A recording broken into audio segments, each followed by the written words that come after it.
오늘 밤 나와 함께 있어요. 주임마님, 안 됩니다, 제발.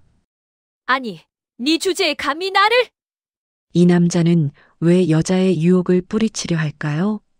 영상 시작하기 전에 구독, 좋아요 눌러주셔서 사역을 함께 해주시고 이 이야기가 누구의 이야기인지 아신다면 댓글에 남겨주세요. 새벽 공기는 차갑고 맑았다. 텐트 밖으로 어렴풋이 빛이 스며들기 시작할 무렵 17살 아래는 이미 깨어 있었다. 그는 침상에 누운 채 천장의 양가죽을 바라보았다. 밖에서는 양떼가 움직이는 소리, 형들이 일어나 준비하는 소리가 들렸다. 거친 옷깃을 여미는 소리, 물을 뿌리는 소리, 낮게 내뱉는 욕설들. 하지만 아래는 일어나지 않았다. 일어날 필요가 없었다. 아버지는 그에게 양을 치라고 하지 않았으니까. 형들은 이미 들판으로 나갈 준비를 하고 있었지만 아렌에게는 그런 의무가 주어지지 않았다. 11명의 형들이 해가 뜨기 전에 일어나 양을 몰고 나가는 동안 아렌은 침상에서 편안히 잠을 청할 수 있었다. 이것이 당연하다고 생각했다. 적어도 처음에는 당신이라면 견딜 수 있겠는가? 11명의 형들이 당신을 미워한다면, 당신이 방에 들어서면 대화가 멈추고 당신이 다가가면 그들이 돌아서는 것을 매일 끊임없이. 하지만 더 무서운 것은 그들이 당신을 쳐다보는 순간이다. 그 눈빛 속에 담긴 것을 증오, 살해, 당신을 이 세상에서 지워버리고 싶다는 욕망. 아래는 일어나 옷을 입었다. 그의 손이 닿은 것은 특별한 옷이었다. 채색 옷, 아버지가 지어준 옷, 여러 색깔의 실로 정교하게 짜인 아름다운 옷, 빨강, 파랑, 노랑, 자주색이 어우러진 옷, 귀족이나 왕자가 입을 법한 옷, 다른 형들이 입는 단순한 갈색 튜닉과는 완전히 달랐다. 이 옷 하나가 모든 것을 말해주었다. 누가 특별한지, 누가 사랑받는지, 누가 장자의 권리를 가질 것인지. 이 옷은 사랑의 표시였다. 하지만 동시에 죽음의 선고이기도 했다. 아래는 그것을 알지 못했다. 아직은. 아래는 거울 앞에 섰다. 젊고 잘생긴 얼굴이 비쳤다. 어머니를 닮았다고 사람들은 말했다. 아버지가 가장 사랑했던 아내.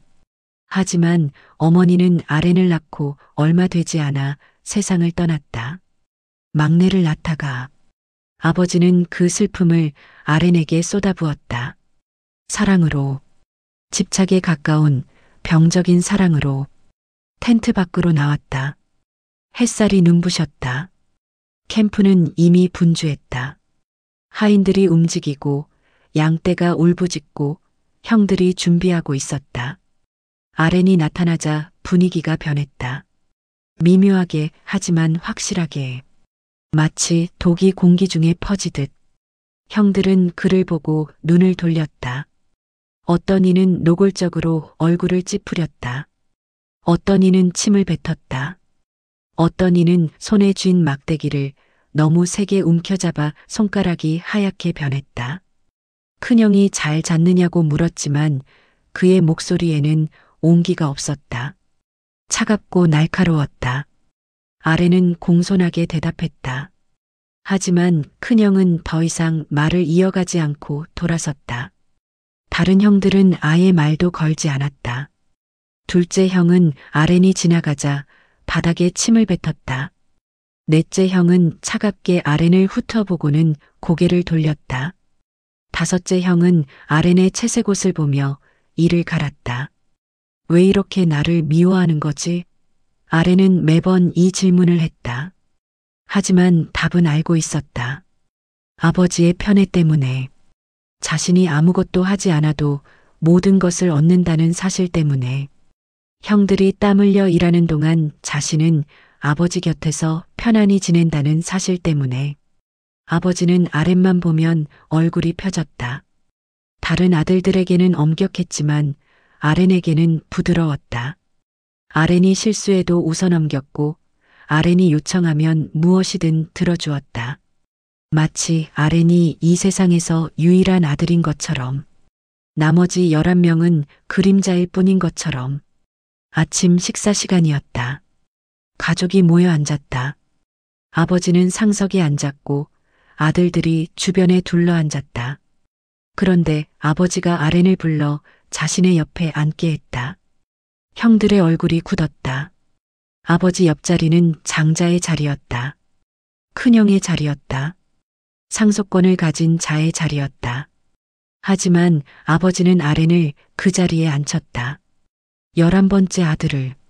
아렌은 불편했다. 형들의 시선이 따가웠다. 마치 뜨거운 창끝이 등을 찌르는 듯했다. 하지만 아버지의 명령을 거역할 수 없었다.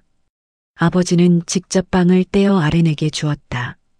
가장 좋은 부분을, 가장 부드러운 부분을. 그리고 다른 아들들은 남은 것을 나눠 먹었다. 식사는 침묵 속에서 진행되었다. 무거운 침묵. 누구도 말하지 않았다. 단지 음식을 입에 넣고 씹었다.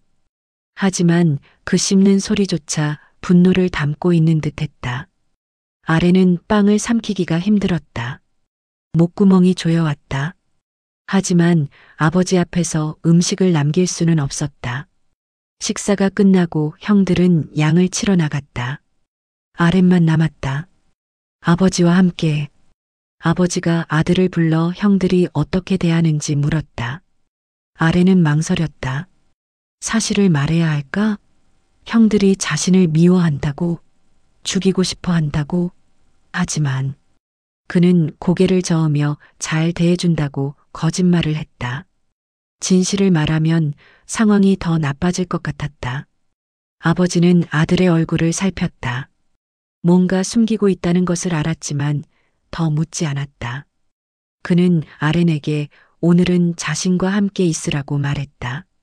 장부를 정리하는 것을 도우라고. 아렌은 고개를 끄덕였다.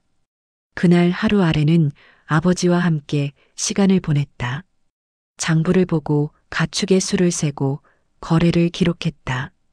이것은 장자가 배워야 할 일이었다. 상속자가 알아야 할 일이었다.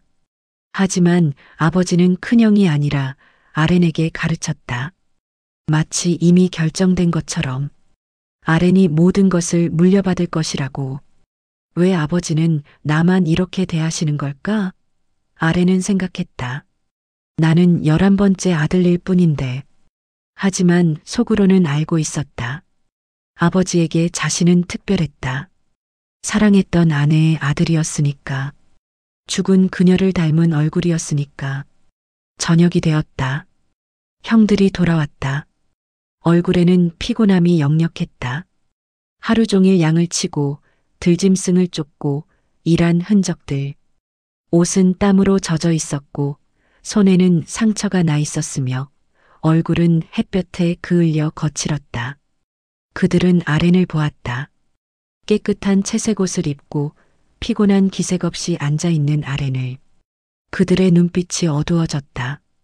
저 녀석은 일도 하지 않아. 그들은 생각했다. 아버지 옆에서 편하게 지내지. 우리는 해가 뜨면서부터 질 때까지 일하는데. 저녁 식사가 준비되었다. 다시 가족이 모였다. 다시 아렌은 아버지 옆에 앉았다. 그런데 그날 밤 아렌은 참을 수 없었다. 그는 뭔가 말하고 싶었다. 형들에게 인정받고 싶었다. 자신도 특별한 존재라는 것을 보여주고 싶었다. 그래서 자신이 꾼 꿈을 말하기 시작했다. 형님들, 제 말을 들어보십시오. 순간 공기가 얼어붙었다. 형들이 아렌을 보았다. 차갑고 날카로운 눈빛으로. 아버지가 아렌을 보았다. 하지 말라는 눈빛이었다. 하지만 아렌은 이미 시작했다. 우리가 밭에서 곡식단을 묶고 있었습니다. 그런데 제 곡식단이 일어서고 형님들의 곡식단이 제 단을 둘러싸서 절을 했습니다. 침묵이 흘렀다. 긴 침묵. 모두가 그 말의 의미를 이해하는데 시간이 필요했다. 형들이 아렌에게 절을 한다? 그것은 무엇을 의미하는가? 아렌이 그들 위에 있다는 거? 아렌이 그들을 다스린다는 거? 11번째 아들이 장자보다 높다는 거? 셋째 형이 비웃으며 물었다. 내가 참으로 우리의 왕이 되겠느냐? 참으로 우리를 다스리게 되겠느냐? 다른 형들도 웃었다. 하지만 그 웃음에는 분노가 섞여 있었다. 사리가 섞여 있었다. 아렌은 꿈일 뿐이라고 변명했지만 소용없었다. 넷째 형이 냉소하며 내가 우리 위에 서고 싶다는 욕망의 표현이라고 말했다. 아렌이 항변하려 하자 다섯째 형이 위협적인 목소리로 닥치라고 했다. 아버지가 개입하며 그만하라고 그저 꿈이라고 말했다. 하지만 이미 늦었다. 씨앗은 뿌려졌다. 형들의 마음속에 더 깊은 미움의 씨앗이, 더 구체적인 사리가. 그날 밤 이후 형들은 아렌과 아의 말을 섞지 않았다. 평화롭게 말할 수 없었다. 그를 보면 분노가 치솟았다. 손이 떨렸다. 목을 조르고 싶은 충동이 일었다. 아렌은 그것을 느꼈다. 공기 중의 적대감을, 시선 속의 살기를. 하지만 무엇을 어떻게 해야 할지 몰랐다. 며칠이 지났다. 아렌은 또 다른 꿈을 꾸었다. 그리고 이번에도 믿을 수 없게도 순진하게도 어리석게도 그 꿈을 말해버렸다. 해와 달과 11별이 자신에게 절을 했다고. 이번에는 아버지도 화를 냈다. 이게 무슨 꿈이냐고. 나와 내 어미와 내 형제들이 참으로 가서 내게 절하겠느냐고. 형들은 아무 말도 하지 않았다. 하지만 그들의 눈빛이 모든 것을 말했다. 미움, 시기, 그리고 이제는 확고한 사리. 저 꿈꾸는 자를 없애야 한다는 결심. 당신이라면 알아챘겠는가? 위험의 신호를, 형들의 눈빛 속에 담긴 죽음의 그림자를. 아렌은 몰랐다. 그는 여전히 순진했다. 17살의 소년이었으니까. 사랑받고 자란 소년. 세상의 악을 알지 못하는. 살인이 얼마나 가까이 있는지 모르는. 밤이 되었다. 아렌은 자신의 텐트에 누웠다. 천장을 바라보며 생각했다. 왜 형들은 나를 미워할까? 나는 그저 나일 뿐인데. 그는 이해하지 못했다. 사랑받는 것의 대가를, 편애의 결과를. 한 사람에게 주어진 특별함은 다른 사람들에게는 박탈이었다. 한 사람의 상승은 다른 사람들의 추락이었다. 아버지의 사랑. 그것은 아렌에게는 축복이었지만 형들에게는 저주였다. 매일 그들은 상기되었다. 너희는 사랑받지 못한다고. 너희는 특별하지 않다고. 너희는 아무것도 아니라고. 그 고통이 얼마나 깊었을까? 11명의 형들이 느낀 소외감, 분노, 질투. 그것들이 쌓이고 쌓여 마침내 폭발하려 하고 있었다. 피로. 하지만 아렌은 몰랐다. 아직은. 며칠 후 형들이 양을 치러 세겜으로 떠났다. 며칠간 멀리 나가는 여정이었다. 아렌은 집에 남았다. 아버지와 함께. 며칠이 지났다. 아버지는 불안해했다. 형들로부터 소식이 없었다. 혹시 들짐승에게 공격당한 것은 아닐까? 혹시 도적들을 만난 것은 아닐까? 어느 날 아버지가 아렌을 불렀다. 내 형들이 세겜에서 양을 치고 있다. 가서 그들과 양떼가 잘 있는지 보고 돌아와 내게 말하라. 아렌은 망설였다. 형들에게 가는 것이 두려웠다. 그들의 적대감을 알고 있었으니까. 그들의 눈빛을 기억했으니까. 하지만 아버지의 명령이었다. 그는 그리하겠다고 대답했다. 다음 날 아침 아렌은 길을 떠났다. 채색 옷을 입고 혼자서 세겜을 향해. 그는 알지 못했다. 이것이 자신의 인생에서 마지막 평화로운 순간이라는 것을, 곧 모든 것이 변하리라는 것을, 그의 삶이 산산조각 나리라는 것을. 그가 알던 세상이 끝날이라는 것을. 하지만 지금 이 순간 그는 단지 걷고 있었다. 형들을 찾아 아버지의 명령을 따라 태양이 떠올랐다. 새로운 날이 시작되었다. 하지만 아렌에게 그것은 새로운 시작이 아니라 끝의 시작이었다. 그가 알았더라면 돌아섰을까? 만약 미래를 볼 수 있었다면, 앞으로 벌어질 배신과 고통을 알았더라면, 구덩이 속의 어둠을, 노예 시장의 수치를, 감옥의 절망을 알았더라면, 하지만 우리는 미래를 볼 수 없다. 단지 앞으로 걸어갈 뿐이다. 운명을 향해. 그것이 축복이든 저주든. 아렌은 계속 걸었다. 세겜을 향해. 형들을 향해. 그리고 그가 알지 못하는 운명을 향해. 채색옷이 햇빛에 반짝였다. 멀리서도 보일 정도로. 표적처럼. 이것이 시작이었다. 한 소년의 몰락의 시작. 하지만 동시에 그가 아직 알지 못하는 위대함의 시작이기도 했다. 운명은 잔인하다. 하지만 때로는 그 잔인함 속에 은혜가 숨어 있다. 아렌은 그것을 알게 될 것이다. 하지만 먼저 그는 지옥을 통과해야 했다. 아렌은 세겜을 향해 걸었다. 길은 멀고 험했다. 돌투성이 길을 지나고 언덕을 넘고 계곡을 건넜다. 태양이 머리 위에서 뜨겁게 내리쬐었다. 목이 말랐다. 발이 아팠다. 하지만 그는 계속 걸었다. 아버지의 명령이었으니까. 채색옷이 햇빛에 반짝였다. 멀리서도 보일 정도로. 빨강, 파랑, 노랑, 자주색이 어우러진 옷. 이 옷은 자랑이었다. 아버지의 사랑이었다. 하지만 동시에 표적이기도 했다. 아렌은 그것을 알지 못했다. 하루가 지나고 이틀이 지났다. 마침내 세겜 근처에 도착했다. 하지만 형들이 보이지 않았다. 양떼도 보이지 않았다. 들판은 비어 있었다. 아렌은 당황했다. 형들이 어디로 간 것일까? 한 남자가 들판을 지나가고 있었다. 아렌이 그를 불러 세웠다. 형들을 보지 못했느냐고 물었다. 남자는 고개를 끄덕였다. 양을 치는 사람들이 도단으로 갔다고 했다. 아렌은 감사를 표하고 다시 길을 떠났다. 도단을 향해. 당신은 알고 있는가? 때로는 우리가 찾아가는 길이 죽음으로 향하는 길이라는 것을, 우리가 만나려는 사람이 우리를 죽이려는 사람이라는 것을. 하지만 우리는 계속 걷는다. 운명을 향해. 도단이 가까워졌다. 멀리서 양떼가 보였다. 그리고 사람들이 보였다. 형들이었다. 아렌의 가슴이 뛰었다. 반가움이었을까? 아니면 두려움이었을까? 아마 둘 다였을 것이다. 형들도 아렌을 보았다. 멀리서 채색옷이 햇빛에 반짝이는 것을. 순간 그들의 몸이 굳었다. 마치 독사를 본 것처럼. 그들은 서로를 바라보았다. 말없이.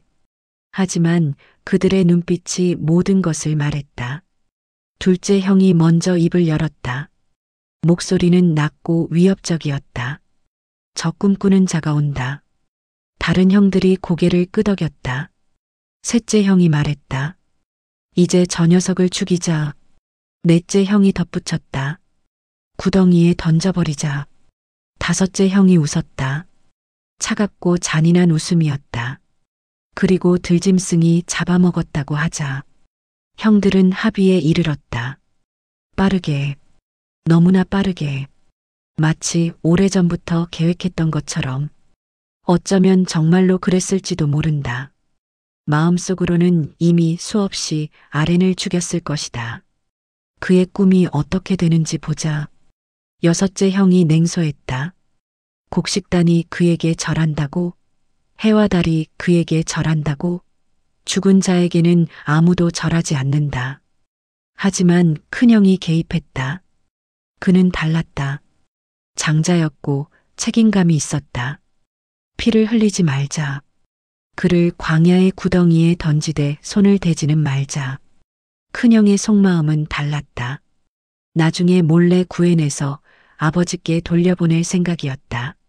하지만 다른 형들은 그의 의도를 알지 못했다. 그들은 고개를 끄덕였다.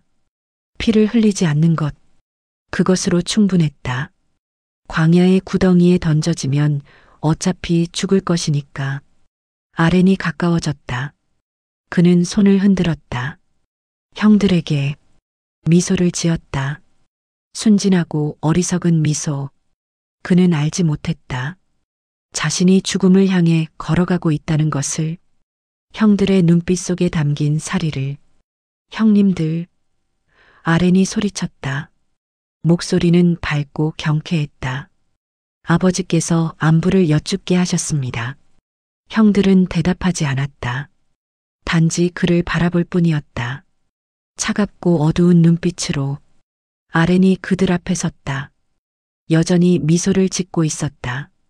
하지만 그 미소가 천천히 사라지기 시작했다. 뭔가 잘못되었다는 것을 느꼈다. 공기가 달랐다. 분위기가 무거웠다. 형님들, 아렌이 조심스럽게 말했다. 말이 끝나기도 전에 손들이 그를 붙잡았다. 거칠고 폭력적인 손들. 둘째 형이 그의 팔을 비틀었다. 셋째 형이 다른 팔을 잡았다.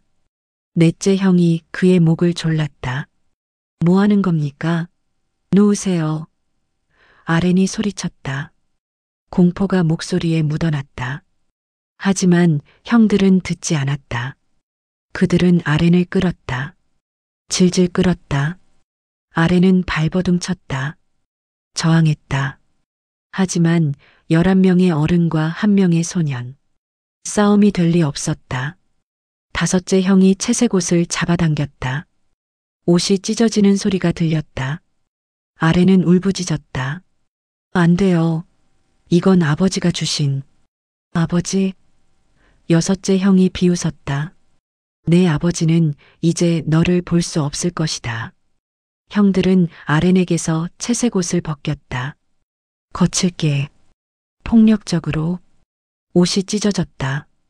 아름답던 색깔들이 흙먼지에 더럽혀졌다. 아렌은 속옷만 걸친 채로 남았다. 수치심이 그를 덮쳤다. 하지만 그보다 더 큰 것은 공포였다.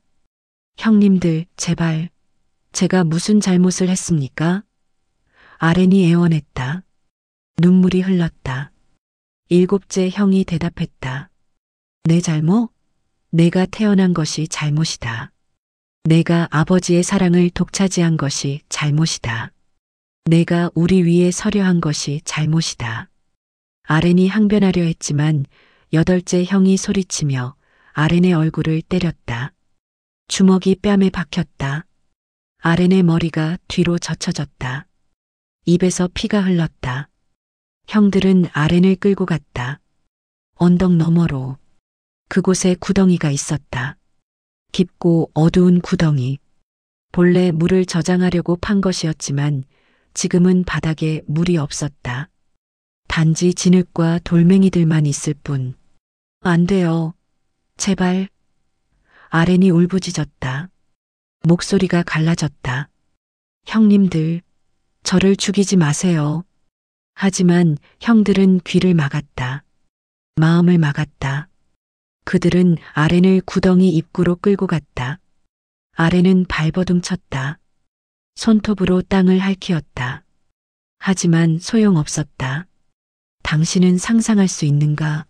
그 공포를. 자신의 형들이, 같은 피를 나눈 형제들이 자신을 죽이려 한다는 것을. 자신이 사랑했던, 인정받고 싶었던 사람들이 자신을 증오한다는 것을. 그 절망을. 형들은 아렌을 구덩이에 던졌다. 아렌의 비명이 메아리쳤다. 그는 추락했다. 어둠 속으로. 바닥에 떨어졌다. 등이 돌에 부딪혔다. 고통이 온몸을 관통했다. 그는 신음하며 일어나려 했다. 위를 올려다보았다.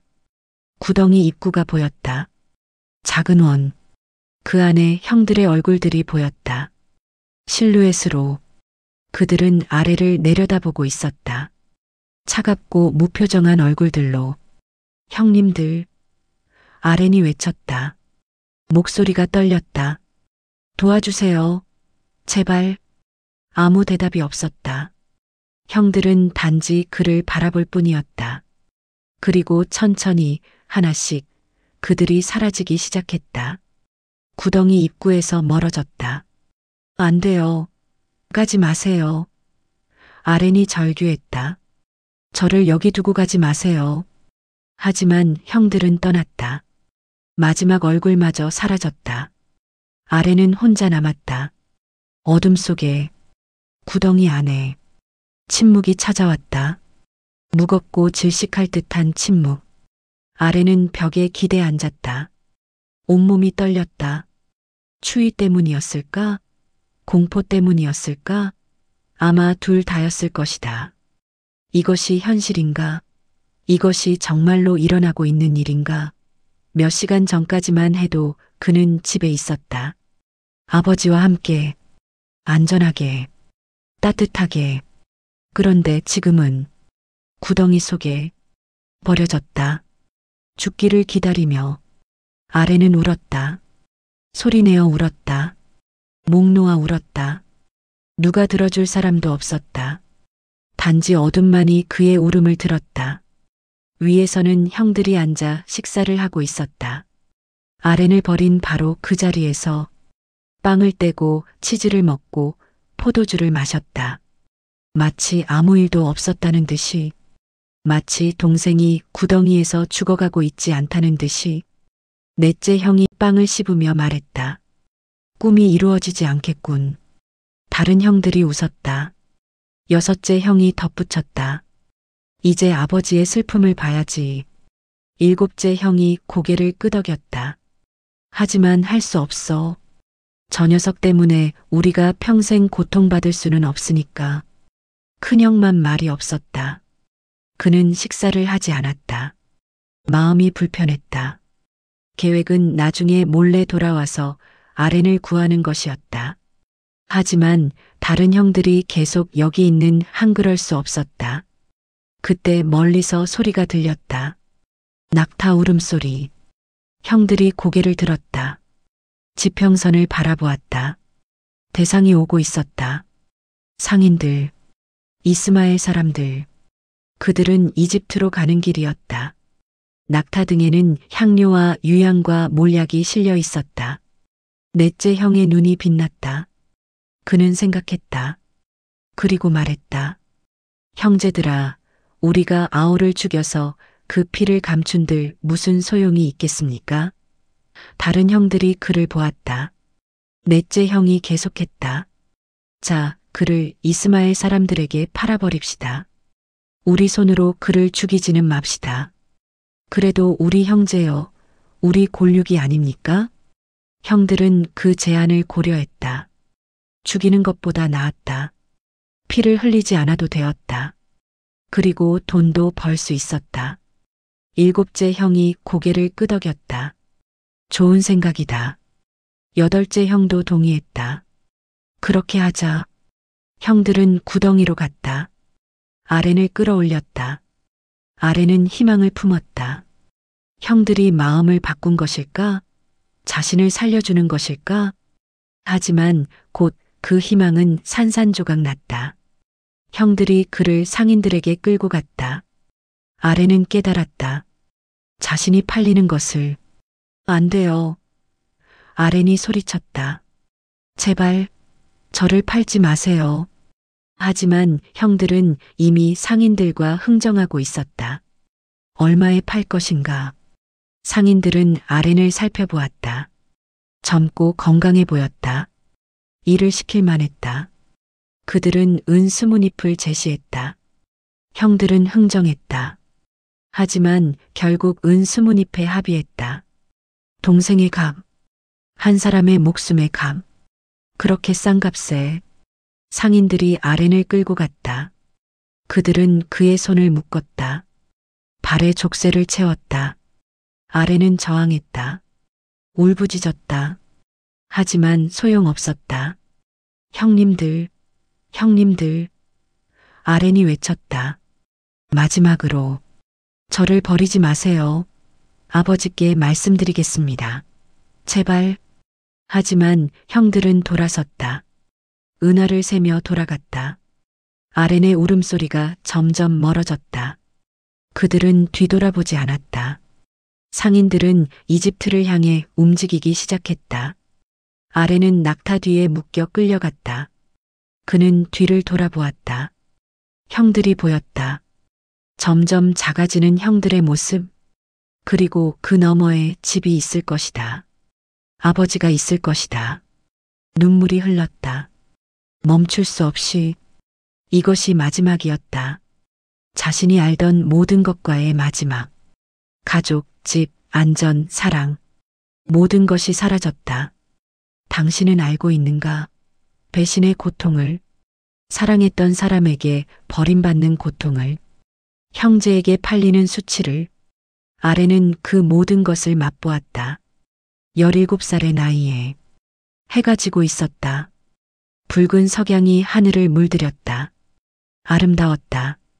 하지만 아렌의 눈에는 그것이 피처럼 보였다. 형들은 채색 옷을 집어들었다. 아렌의 채색 옷. 아버지가 지어준 옷. 그들은 염소를 잡아 그 피에 옷을 담갔다. 옷이 피로 물들었다. 아름답던 색깔들이 어두운 붉은색으로 변했다. 이제 아버지께 가져가자. 둘째 형이 말했다. 들짐승이 아렌을 잡아먹었다고 하자. 다른 형들이 고개를 끄덕였다. 거짓말. 그들의 첫 번째 거짓말. 하지만 마지막은 아닐 것이다. 큰형이 돌아왔다. 그는 일을 보러 다른 곳에 갔다가 이제 막 돌아온 참이었다. 구덩이로 갔다. 아렌을 구하려고. 하지만 구덩이는 비어 있었다. 아이가 없도다. 큰형이 외쳤다. 공포와 절망이 목소리에 묻어났다. 그는 옷을 찢었다. 슬픔의 표시로. 나는 어디로 가야 할까? 동생들이 그에게 왔다. 그리고 사실을 말했다. 아렌을 상인들에게 팔았다고. 큰형은 무릎이 꺾였다. 자신의 계획이 실패했다. 아렌을 구하지 못했다. 하지만 이미 늦었다. 돌이킬 수 없었다. 큰형도 거짓말에 동참할 수밖에 없었다. 아버지에게 무엇라 말할 것인가? 진실을? 그럼 모두가 파멸이었다. 그들은 집으로 돌아갔다. 피 묻은 채색 옷을 가지고 거짓말을 준비하며. 그 시각 아렌은 낙타 등에 묶여 멀리 끌려가고 있었다. 이집트를 향해, 노예로. 그는 알지 못했다. 이것이 끝이 아니라 시작이라는 것을, 고통이 그를 정죄할 것이라는 것을, 버려진 소년이 왕의 오른편에 서게 되리라는 것을. 하지만 지금은 단지 고통뿐이었다. 배신의 고통, 상실의 고통, 그리고 알 수 없는 미래에 대한 공포. 운명의 수레바퀴가 돌기 시작했다. 그리고 아무도 그것을 멈출 수 없었다. 해시태그 챕터 4 노예에서 총무로. 이집트의 태양은 달랐다. 더 뜨겁고 더 무자비했다. 아렌은 낙타 뒤에 묶여 끌려가며 그것을 온몸으로 느꼈다. 피부가 타들어갔다. 입술이 갈라졌다. 목구멍이 모래처럼 거칠어졌다. 하지만 가장 아픈 것은 몸이 아니라 마음이었다. 며칠이 흘렀다. 아니, 며칠이었을까? 시간의 감각을 잃어버렸다. 낮과 밤이 반복되었다. 걷고 쉬고 다시 걷고. 상인들은 그를 짐승처럼 다루었다. 물과 빵을 던져주었다. 말을 걸지 않았다. 이름을 묻지 않았다. 그에게 아렌은 더 이상 이름이 아니었다. 그는 상품이었다. 당신은 상상할 수 있는가? 하루아침에 모든 것을 잃는다는 것을. 가족, 집, 정체성, 사람에서 물건이 되는 것을. 아렌은 밤마다 울었다. 소리 없이, 상인들이 듣지 못하도록. 마침내 그들은 이집트에 도착했다. 거대한 도시, 아렌이 한 번도 본 적 없는 규모의 도시. 건물들이 하늘을 찔렀다. 사람들이 넘쳐났다. 소음이 귀청을 때렸다. 그리고 냄새, 향신료, 땀, 가축, 강물. 모든 것이 낯설고 압도적이었다. 상인들은 아렌을 노예시장으로 끌고 갔다. 넓은 광장. 사람들이 줄지어 서 있었다. 남자, 여자, 어린아이. 모두 팔리기를 기다리는 노예들. 그들의 눈은 비어 있었다. 희망이 사라진 눈. 아렌도 그 줄에 섰다. 구매자들이 왔다. 그들은 노예들을 살펴보았다. 마치 가축을 고르듯이 입을 벌리게 해서 이를 확인했다. 팔의 근육을 만져보았다. 등을 때려 반응을 살폈다. 아렌은 치욕을 느꼈다. 하지만 저항할 수 없었다. 한 남자가 아렌 앞에 섰다. 키가 크고 옷차림이 고급스러웠다. 이집트의 고관이 분명했다. 그의 이름은 보디발. 왕의 친위 대장. 그는 아렌을 위아래로 훑어보았다. 날카로운 눈빛으로. 얼마냐? 보디발이 상인에게 물었다. 상인이 가격을 불렀다. 보디발은 고개를 끄덕이고 돈을 지불했다. 흥정도 하지 않았다. 아렌은 팔렸다. 다시, 이번에는 이집트의 고관에게. 보디발의 하인들이 아렌을 끌고 갔다. 저택으로. 거대한 저택. 높은 벽으로 둘러싸인 정원이 딸린 저택. 아렌은 그 화려함에 압도당했다. 하지만 동시에 공허함을 느꼈다. 이 모든 아름다움이 무슨 소용인가? 자신은 노예일 뿐인데. 저택의 하인들이 아렌을 맞이했다. 아니, 맞이했다기보다 조사했다. 그들은 아렌을 목욕시켰다. 며칠간의 여행으로 더러워진 몸을 씻겼다. 옷을 갈아입혔다. 단순한 아마포 옷, 노예의 옷. 그리고 말했다. 이곳의 규칙을, 해야 할 일을, 해서는 안 될 일을. 아렌은 듣고 있었지만 실제로는 듣지 못했다. 그의 마음은 아직 집에 있었다. 아버지 곁에, 형들과 함께. 비록 그들이 자신을 배신했지만 그래도 그곳이 집이었다. 여기는 감옥이었다. 첫 며칠은 지옥이었다. 아렌은 가장 낮은 일을 했다. 마구간을 청소하고 똥을 치우고 짐을 날랐다. 손에 물집이 잡혔다. 등이 끊어질 듯 아팠다. 밤이 되면 노예 숙소에서 쓰러져 잤다. 꿈도 꾸지 못할 만큼 지쳐서. 하지만 아렌은 포기하지 않았다. 무엇이 그를 버티게 했을까? 아버지에 대한 기억? 집으로 돌아가고 싶다는 희망? 아니면 단순히 살아남으려는 본능? 아마 모든 것이었을 것이다. 아렌은 이를 배웠다. 빠르게. 한 번 들으면 이해했다. 한 번 보면 따라 할 수 있었다. 그는 영리했다. 그리고 성실했다. 누가 보지 않아도 최선을 다했다. 이것은 그가 집에서 배운 것이었다. 아버지가 가르친 것. 일은 정직하게 해야 한다고. 노예 감독이 아렌을 주목하기 시작했다. 이 소녀는 달랐다. 다른 노예들은 억지로 일했다. 감시받을 때만 열심히 했다. 하지만 아렌은 항상 최선을 다했다. 감독은 아렌에게 더 많은 일을 맡겼다. 더 중요한 일을. 아렌은 이집트어를 배웠다. 처음에는 단어 몇 개, 그 다음에는 문장, 그리고 대화. 그는 언어에 재능이 있었다. 몇 달 만에 유창하게 말할 수 있었다. 이것은 큰 장점이었다. 언어를 아는 노예는 더 많은 기회를 얻을 수 있었다. 계절이 바뀌었다. 아렌은 이제 집안의 일을 맡았다. 더 이상 마구간에서 일하지 않았다. 대신 저택 내부에서 일했다. 청소하고 정리하고 심부름했다. 보디발의 눈에 띄기 시작했다. 어느 날 보디발이 아렌을 불렀다. 서재로. 아렌은 긴장했다. 주인이 직접 부르는 것은 좋은 신호가 아니었다. 혹시 실수를 했나? 혹시 누군가 고자질을 했나? 하지만 보디발의 표정은 화난 것이 아니었다. 오히려 호기심 어린 표정이었다. 그는 아렌을 위아래로 살펴보았다. 그리고 물었다. 내 이름이 무엇이냐? 아렌은 놀랐다. 몇 달 만에 처음으로 누군가 자신의 이름을 물었다. 아렌입니다, 주인님. 아렌. 어디서 왔느냐? 아렌은 망설였다. 진실을 말해야 할까? 자신이 노예 상인에게 팔렸다고? 형들에게 배신당했다고? 하지만 거짓말을 할 이유도 없었다. 가나안에서 왔습니다, 주인님. 보디발이 고개를 끄덕였다. 가나안인이로구나. 그런데 이집트어를 어떻게 그리 잘하느냐?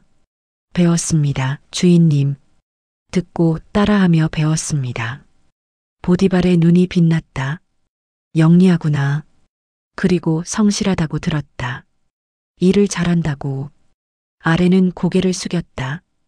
최선을 다할 뿐입니다, 주인님.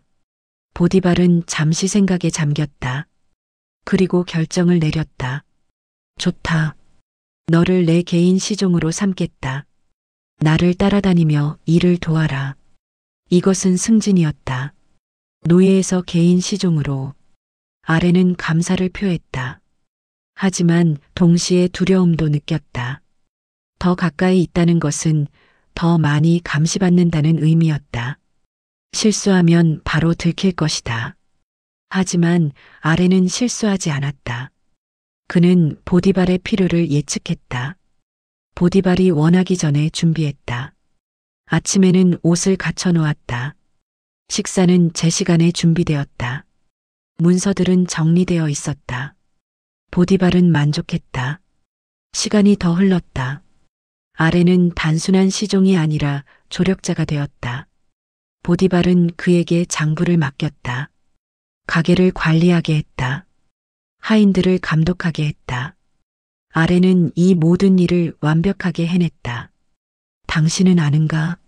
재능이 무엇인지. 재능은 단순히 타고난 능력이 아니다. 재능은 기회를 만나 꽃피는 것이다. 아렌에게는 재능이 있었다. 관리하고 조직하고 이끄는 재능. 그리고 이제 그 재능이 발휘될 기회를 얻었다. 저택은 변하기 시작했다. 더 효율적으로 운영되었다. 낭비가 줄었다. 수입이 늘었다. 하인들은 더 체계적으로 일했다. 보디발은 놀랐다. 이 모든 변화가 한 노예 소년 때문이라니. 보디발은 아렌을 불렀다. 다시. 이번에는 제안을 하기 위해. 아렌, 내게 집안의 모든 일을 맡기겠다. 나는 더 이상 집안일에 신경 쓰고 싶지 않다. 내가 모든 것을 관리해라. 하인들을, 재산을, 모든 것을. 이것은 엄청난 신임이었다.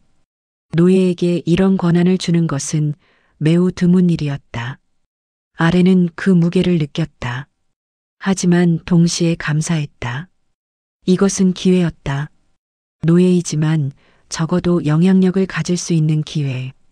아렌은 그 책임을 받아들였다. 그리고 헌신했다. 아침 일찍 일어나 밤늦게까지 일했다. 저택의 모든 구석을 점검했다. 장부를 꼼꼼히 정리했다. 하인들의 불만을 들었다. 문제를 해결했다. 저택은 번영하기 시작했다. 눈에 띄게. 보디발은 아무 걱정도 하지 않게 되었다.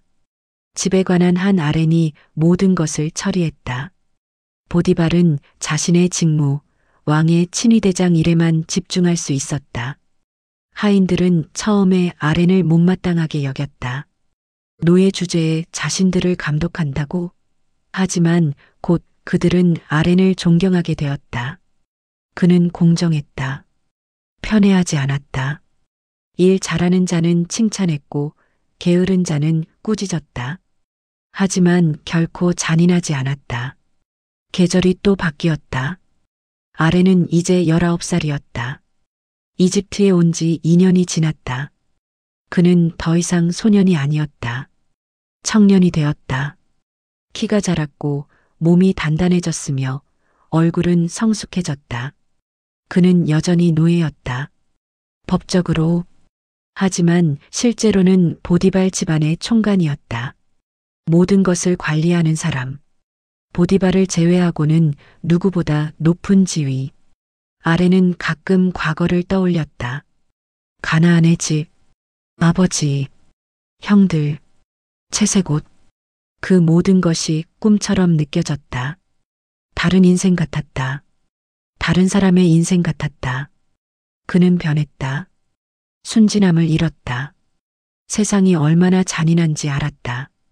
사람들이 얼마나 배신할 수 있는지 알았다. 하지만 동시에 회복력도 배웠다.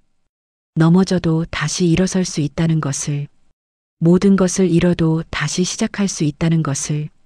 밤이 되면 아렌은 지붕 위로 올라갔다. 별을 보기 위해. 이집트의 하늘도 가나안의 하늘과 같았다. 같은 별들이 빛났다. 아렌은 그 별들을 보며 생각했다. 아버지도 저 별들을 보고 계실까? 나를 기억하실까? 나를 찾으실까? 아니면 이미 잊으셨을까? 형들이 말했듯이 들짐승에게 잡아먹혔다고 생각하실까? 아렌은 알 수 없었다. 그리고 어쩌면 영원히 알 수 없을지도 몰랐다. 하지만 한 가지는 확실했다. 그는 살아남았다. 구덩이에서, 노예시장에서, 이 낯선 땅에서. 그는 살아남았고 심지어 번영했다. 이것이 우연일까? 아니면 뭔가 더 큰 계획이 있는 걸까? 아렌은 아직 알지 못했다. 하지만 곧 알게 될 것이다. 그의 인생은 이제 막 시작되었을 뿐이다. 더 큰 시련이 기다리고 있었다. 하지만 동시에 더 큰 영광도. 보디발의 저택은 이제 이집트에서 가장 잘 관리되는 집 중 하나였다. 사람들이 말했다. 보디발의 집은 축복받았다고. 모든 것이 형통한다고. 그들은 그 이유가 아렌이라는 것을 알지 못했다. 하지만 보디발은 알고 있었다. 어느 날 저녁 보디발이 아렌을 불렀다. 그는 포도주를 마시며 말했다. 아렌, 내가 온 이후로 내 집이 축복받았다. 모든 것이 잘 된다. 내가 손 떼는 것마다 형통하는구나. 아렌은 고개를 숙였다. 주인님의 은혜입니다. 아니다. 보디발이 고개를 저었다. 내 능력이다. 내 성실함이다. 나는 내게 감사한다. 아렌은 그 말에 감동받았다. 주인이 노예에게 감사하다니. 이것은 드문 일이었다. 하지만 동시에 불안도 느꼈다. 너무 높이 올라가면 떨어질 때 더 아프다는 것을. 그는 그것을 알고 있었다. 하지만 지금 이 순간 그는 만족했다. 노예였지만 존중받았다. 버림받았지만 다시 일어섰다. 모든 것을 잃었지만 새로운 것을 얻었다. 이것이 끝일까? 아니면 또 다른 시작일까? 아렌은 알 수 없었다. 단지 내일을 기다릴 뿐이었다. 그리고 최선을 다할 뿐이었다. 그것이 그가 할 수 있는 전부였으니까. 운명은 계속 그를 시험할 것이다. 하지만 아렌은 준비되어 있었다. 구덩이에서 살아남았으니까. 노예 시장에서 일어섰으니까. 그는 강했다. 그가 생각했던 것보다 훨씬 더. 보디발의 저택에는 특별한 공간이 있었다. 안채, 여자들의 영역. 보디발의 아내가 거주하는 곳. 높은 벽으로 둘러싸이고 정원이 딸린 화려한 공간. 아렌은 그곳에 들어갈 일이 거의 없었다. 총관이었지만 안채는 여자 하인들이 관리했다. 하지만 어느 날부터 그것이 바뀌기 시작했다. 보디발의 아내가 아렌을 불렀다. 처음에는 사소한 일로. 창문이 고장났다고. 정원의 나무를 정리해야 한다고. 아렌은 하인들을 보내 처리했다. 하지만 그녀는 계속 불렀다. 점점 더 자주. 보디발의 아내는 아름다웠다. 이집트 귀족 여성 특유의 우아함과 관능미를 동시에 지녔다. 검은 머리는 기름으로 윤기가 흘렀고 눈은 짙은 화장으로 강조되었으며 몸은 얇은 리넨 드레스로 거의 드러났다. 그녀는 자신의 아름다움을 알고 있었다. 그리고 그것을 무기로 사용할 줄 알았다. 아렌은 21살이 되었다. 더 이상 소년이 아니었다. 청년이었다. 이집트의 노동과 햇빛이 그를 단련시켰다. 키는 컸고 어깨는 넓었으며 팔에는 근육이 잡혔다. 얼굴은 잘생겼다. 가나안 사람 특유의 이국적인 매력이 있었다. 보디발의 아내는 그를 주목했다. 처음에는 무심코, 하지만 점점 의도적으로. 그녀는 지루했다. 남편은 항상 바빴다. 왕의 친위대장이라는 직책이 그를 집에서 멀리 떨어뜨려 놓았다. 그녀는 혼자였다. 넓은 저택에서 하인들에 둘러싸여 하지만 본질적으로 혼자. 어느 오후 그녀가 아렌을 불렀다. 방으로. 직접. 아렌은 망설였다. 이것은 적절하지 않았다. 하지만 거절할 수 없었다. 그녀는 주인이었으니까. 방은 화려했다. 비단 커튼, 상하 가구, 금박을 입힌 거울. 향이 공기 중에 퍼져 있었다. 달콤하고 무거운 향. 아렌은 문턱에서 멈췄다. 그녀는 침대 옆에 앉아 있었다. 리넨 드레스는 거의 투명했다. 그녀는 아렌을 보며 미소 지었다. 들어오세요, 아렌. 목소리는 부드럽고 유혹적이었다. 아렌은 들어갔지만 거리를 유지했다. 무슨 일로 부르셨습니까, 주인마님? 창문이 제대로 닫히지 않아요. 확인해 주세요. 아렌은 창문으로 갔다. 점검했다. 아무 문제가 없었다. 완벽하게 작동했다. 그는 돌아섰다. 문제 없습니다, 주인마님. 정말? 그녀가 일어섰다. 가까이 다가왔다. 너무 가까이. 아렌은 뒤로 물러났다. 하지만 벽에 막혔다. 그녀는 계속 다가왔다. 그녀의 향수가 코를 찔렀다. 숨이 그의 목에 닿았다. 당신은 잘생겼어요, 아렌. 그녀가 속삭였다. 매일 당신을 봐요. 일하는 모습을. 강하고 능력 있는 모습을. 아렌의 심장이 빠르게 뛰었다. 위험을 감지했다. 그는 옆으로 비켜섰다. 주인마님, 저는 일로 돌아가야 합니다. 기다려요. 그녀의 손이 그의 팔을 잡았다. 왜 그렇게 서두르죠? 아렌은 그녀의 손을 부드럽게 떼어냈다. 죄송합니다, 주인마님. 하지만 적절하지 않습니다. 그녀의 표정이 변했다. 미소가 사라지고 차가운 표정이 나타났다. 적절하지 않다고? 내가 결정해요. 무엇이 적절한지. 아렌은 고개를 숙이고 빠르게 방을 나왔다. 심장이 여전히 빠르게 뛰었다. 방금 무슨 일이 일어난 것일까? 주인의 아내가 자신을 유혹하려 한 것일까? 이것은 위험했다. 매우 위험했다. 하지만 그것은 시작에 불과했다. 그날 이후 보디발의 아내는 더 노골적이 되었다. 그녀는 아렌이 지나갈 때 의미심장한 눈빛을 보냈다. 그의 팔을 스쳤다. 이유 없이 불렀다. 항상 혼자 있을 때 아렌은 피하려 했다. 안채에 가지 않으려 했다. 하지만 완전히 피할 수는 없었다. 그는 총관이었고 집안의 모든 일을 관리해야 했다. 계절이 바뀌었다. 무더운 여름이 왔다. 이집트의 여름은 견딜 수 없이 뜨거웠다. 사람들은 낮 시간에 실내에 머물렀다. 일은 아침과 저녁에만 했다. 어느 날 오후 저택은 거의 비어 있었다. 보디발은 궁전에 갔고 하인들은 대부분 휴식을 취하거나 시장에 갔다. 아렌은 서재에서 장부를 정리하고 있었다. 홀로. 발소리가 들렸다. 가벼운 발소리. 아렌은 고개를 들었다. 보디발의 아내가 문 앞에 서 있었다. 그녀는 평소와 다른 옷을 입고 있었다. 더 얇은 드레스? 거의 속이 비치는.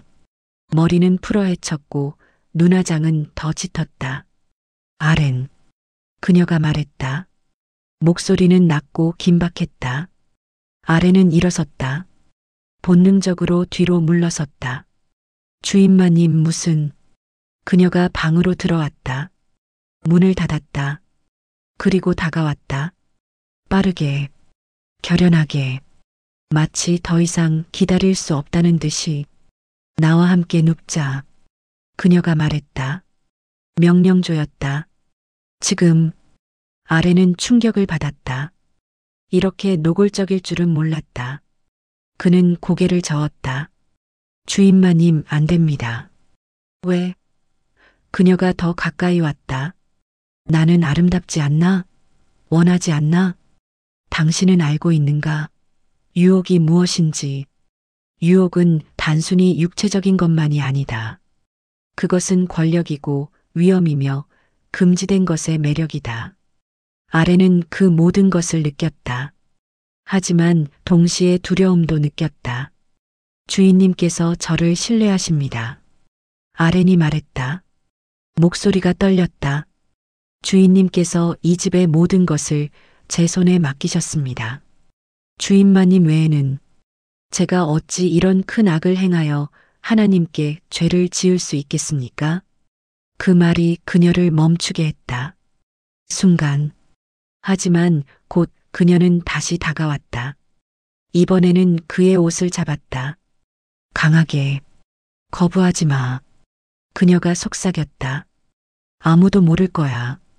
아렌은 그녀의 손을 떼어내려 했다. 하지만 그녀는 놓지 않았다. 옷을 더 세게 잡았다. 아렌은 뒤로 물러섰다. 그녀는 따라왔다.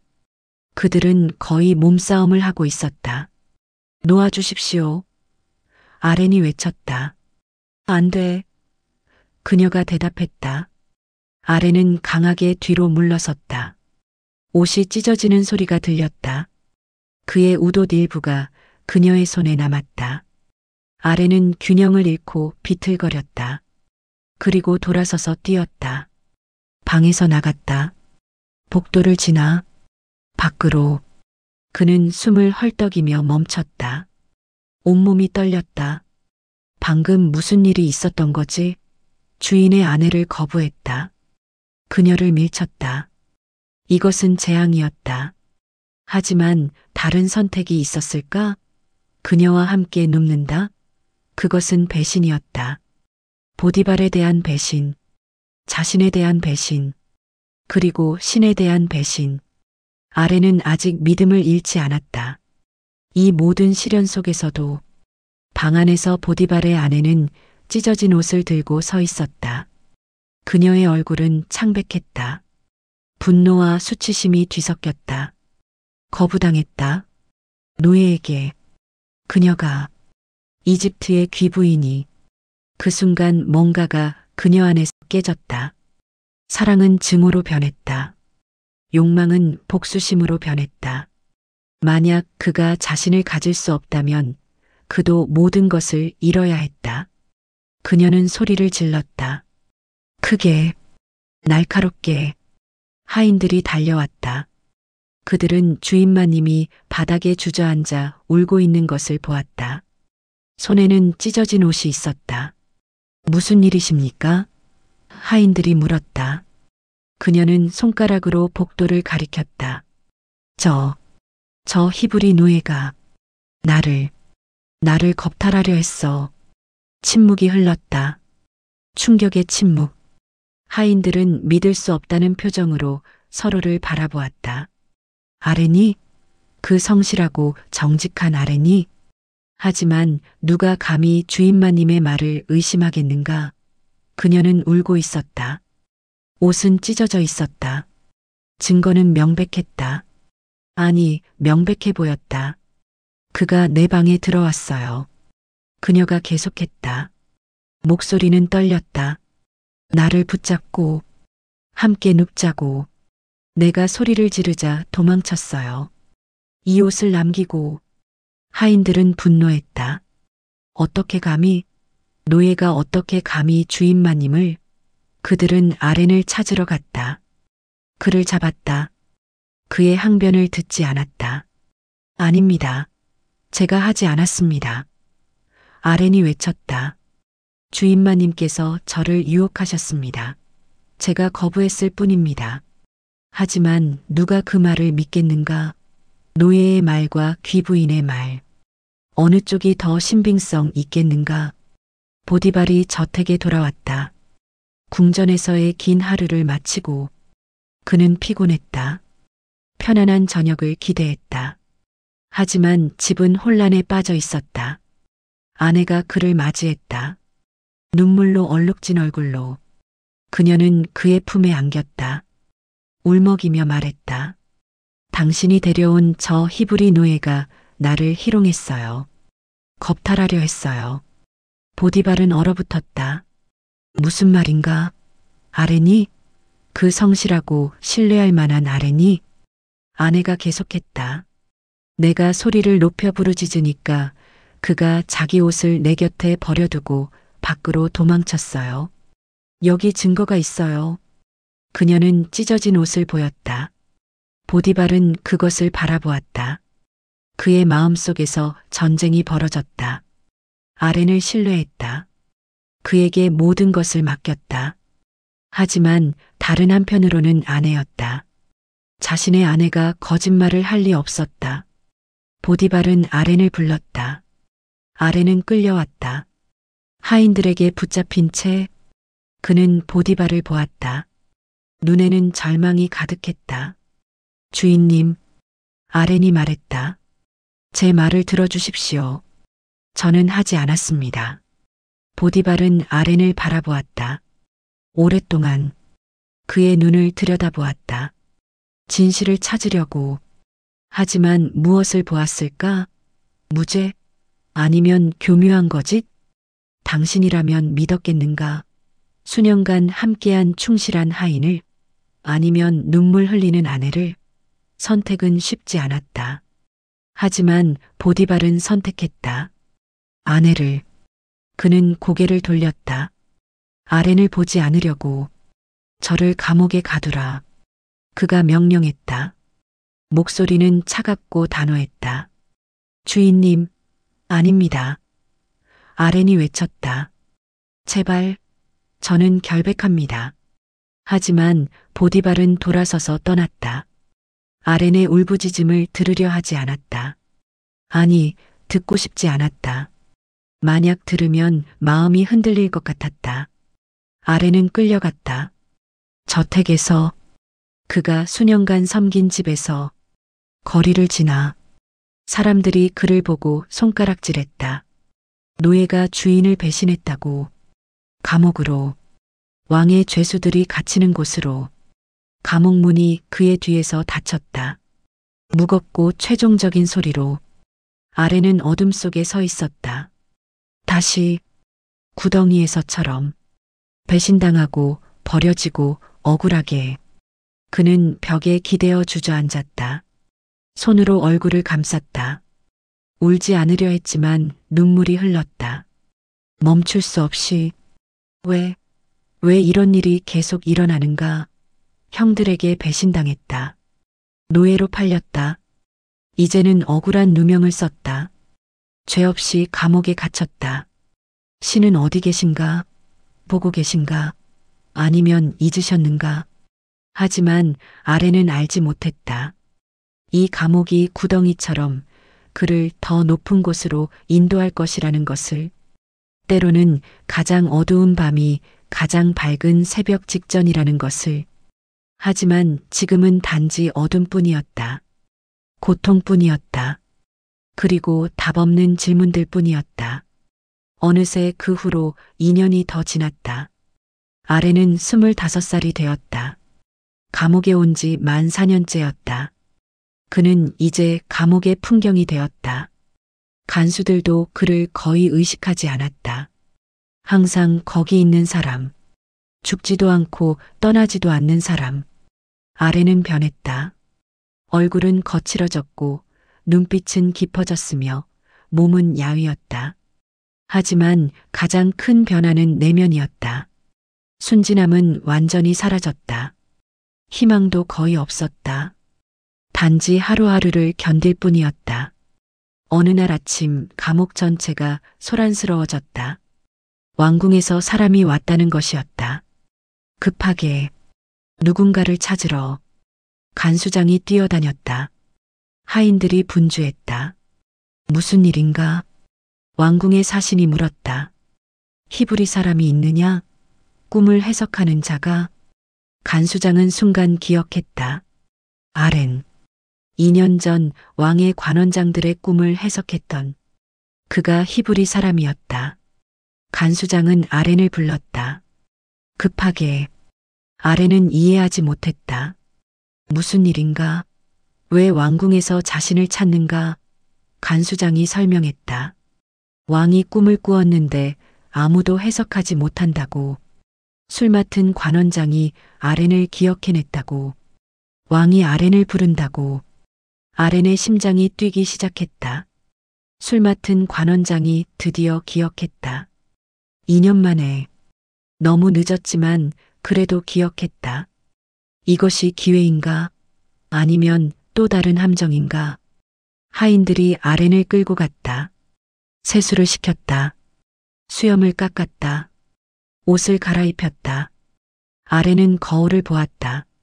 낯선 얼굴이 비쳤다. 깨끗해진 얼굴. 하지만 눈빛은 여전히 어두웠다. 당신은 아는가? 절망의 깊이에서 갑자기 빛이 보일 때의 느낌을. 믿어야 할까?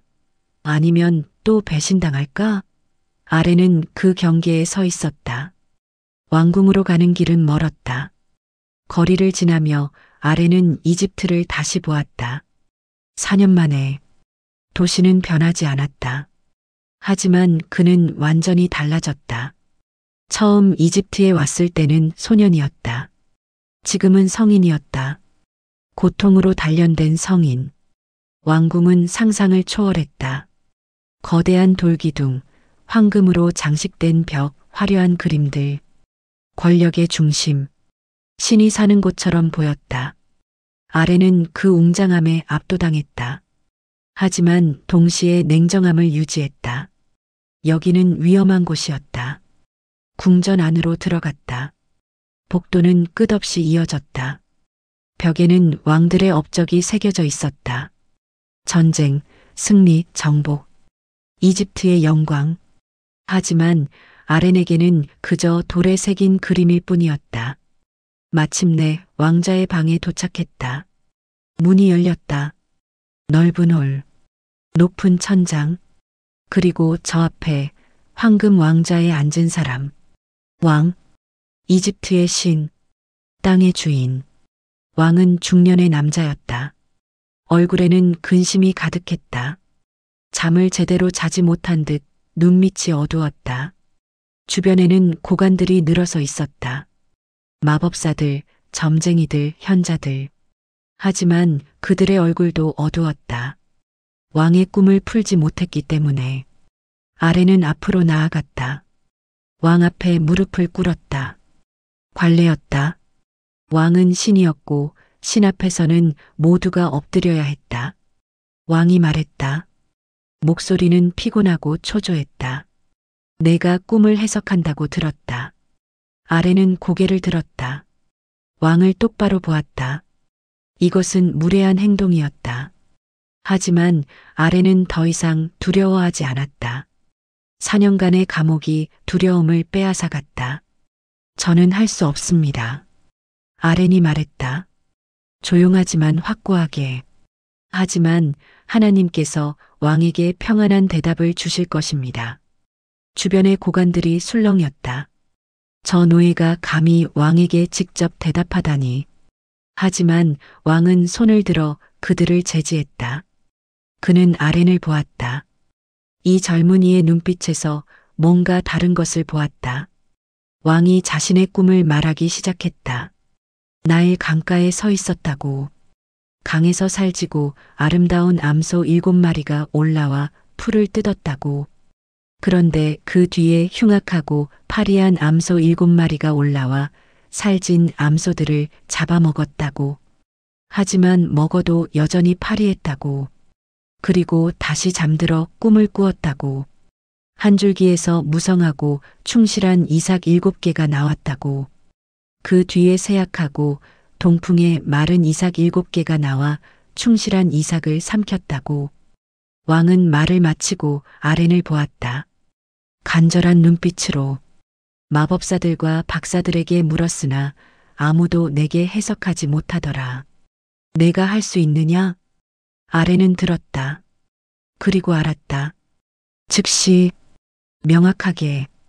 이것은 단순한 꿈이 아니었다. 이것은 경고였다. 신의 경고. 왕의 꿈은 하나입니다. 아렌이 말하기 시작했다. 목소리는 차분하고 확신에 찼다. 하나님께서 자신이 하실 일을 왕에게 보이신 것입니다. 고관들이 더 가까이 왔다. 귀를 기울였다. 이 히브리 노예가 무슨 말을 하는가? 7마리의 좋은 암소와 7개의 좋은 이삭은 7회입니다. 아렌이 계속했다. 7마리의 파리한 암소와 7개의 세약한 이삭도 7회입니다. 흉년의 7회입니다. 왕의 얼굴이 창백해지기 시작했다. 흉년? 7회나? 이집트 온 땅에 7회 동안 큰 풍년이 있을 것입니다. 아렌이 설명했다. 하지만 그 후에 7회 흉년이 들어 이집트 땅에 있던 풍년을 다 잊게 될 것입니다. 그 기근이 이 땅을 멸할 것입니다. 침묵이 흘렀다. 무겁고 질식할 듯한 침묵. 모두가 그 말의 무게를 느꼈다. 7회 흉년.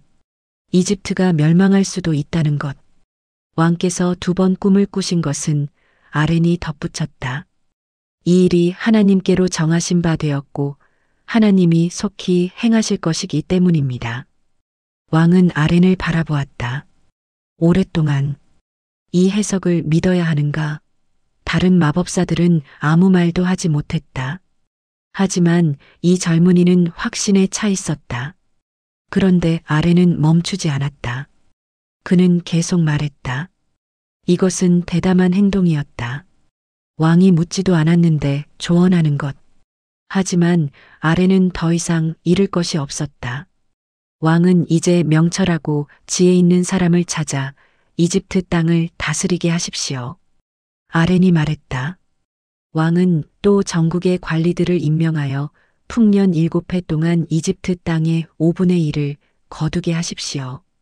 그들로 다가올 풍년의 모든 곡식을 모아 왕의 손 아래 양식을 저장하게 하십시오.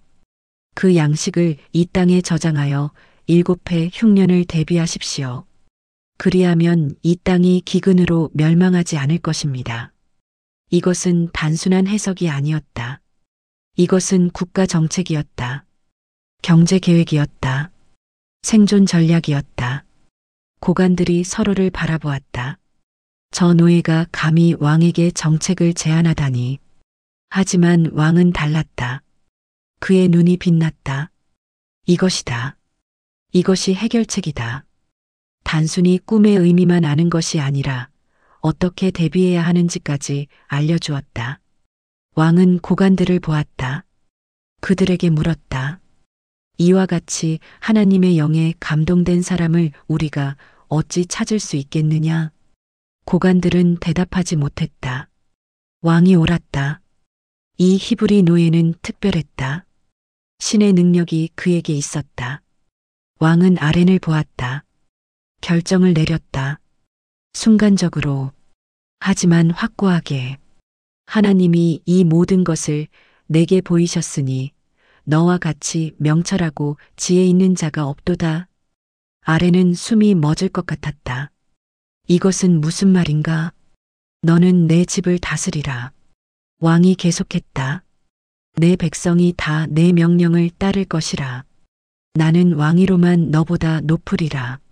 왕은 자신의 손에서 인장 반지를 빼서 아렌의 손가락에 끼웠다. 이것은 권위의 상징이었다. 이 반지로 문서에 도장을 찍으면 왕의 명령이 되었다. 하인들이 세마포 옷을 가져왔다. 가장 고급스러운 옷. 그들은 아렌에게 입혔다. 금목걸이를 그의 목에 걸었다. 무거운 금, 권력의 무게, 내 이름을 사브나빠네아라 하리라. 왕이 선언했다. 이집트식 이름, 세상의 구원자라는 의미.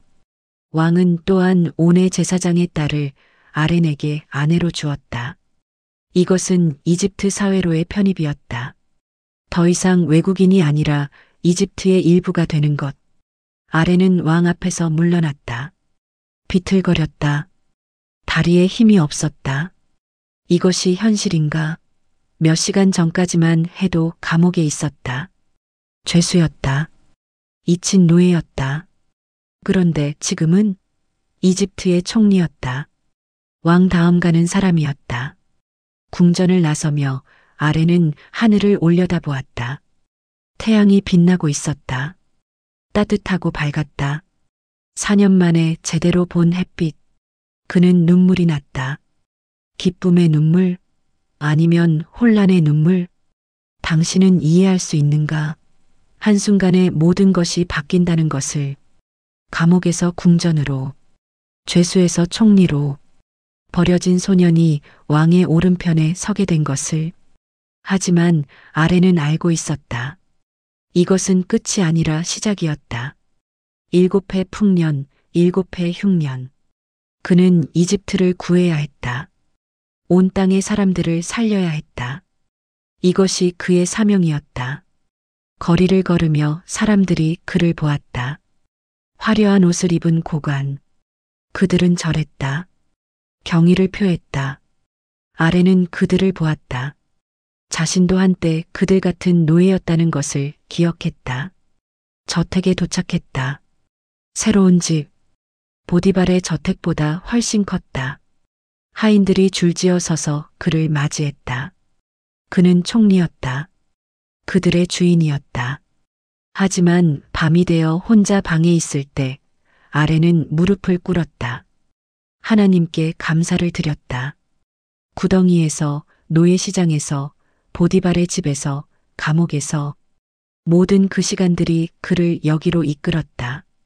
고통에는 의미가 있었다. 배신에는 목적이 있었다. 모든 것이 이 순간을 위한 준비였다. 아렌은 이제 알았다. 형들이 그를 팔았을 때 그것은 저주가 아니라 축복의 시작이었다는 것을. 하지만 아직 끝나지 않았다. 일은 이제부터였다. 7해 풍년을 준비해야 했다. 곡식을 저장해야 했다. 흉년을 대비해야 했다. 그리고 언젠가 그가 아직 알지 못하는 미래에 형들이 올 것이다. 곡식을 구하러, 그의 앞에 절하러, 그 꿈이 이루어질 것이다. 하지만 그 방식은 아무도 상상하지 못했던 방식으로. 그렇게 7년이 흘렀다. 풍년의 7년. 아렌의 예언대로 이집트 온 땅에 풍요가 넘쳤다. 나일강은 정확히 범람했고 곡식은 헤아릴 수 없이 자랐으며 과일은 가지를 휘게 했다. 땅이 축복받은 것처럼 보였다. 아렌은 쉬지 않았다. 이집트 전역을 돌며 곡식 창고를 지었다. 거대한 창고들, 돌로 지은 튼튼한 창고들, 각 도시마다, 각 지역마다, 그리고 수확의 5분의 1을 거두었다. 처음에 농부들은 불평했다. 왜 세금을 더 내야 하는가? 하지만 아렌은 설득했다. 이것은 세금이 아니라 보험이라고. 미래를 위한 투자라고.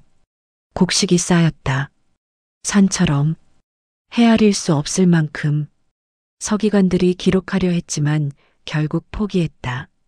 너무 많았다. 마치 바다의 모래 같았다. 아렌은 만족하지 않았다. 더 모았다. 더 저장했다. 7년 흉년을 견뎌야 했으니까. 그동안 아렌은 가정을 이루었다. 제사장의 딸과 결혼했고 2 아들을 낳았다. 첫째 아들의 이름을 므낫세라 했다. 잊게 하다는 의미. 하나님이 자신의 모든 고난과 아버지의 온 집을 잊게 하셨다는 뜻이었다. 하지만 정말로 잊었을까? 밤마다 아래는 꿈을 꾸었다.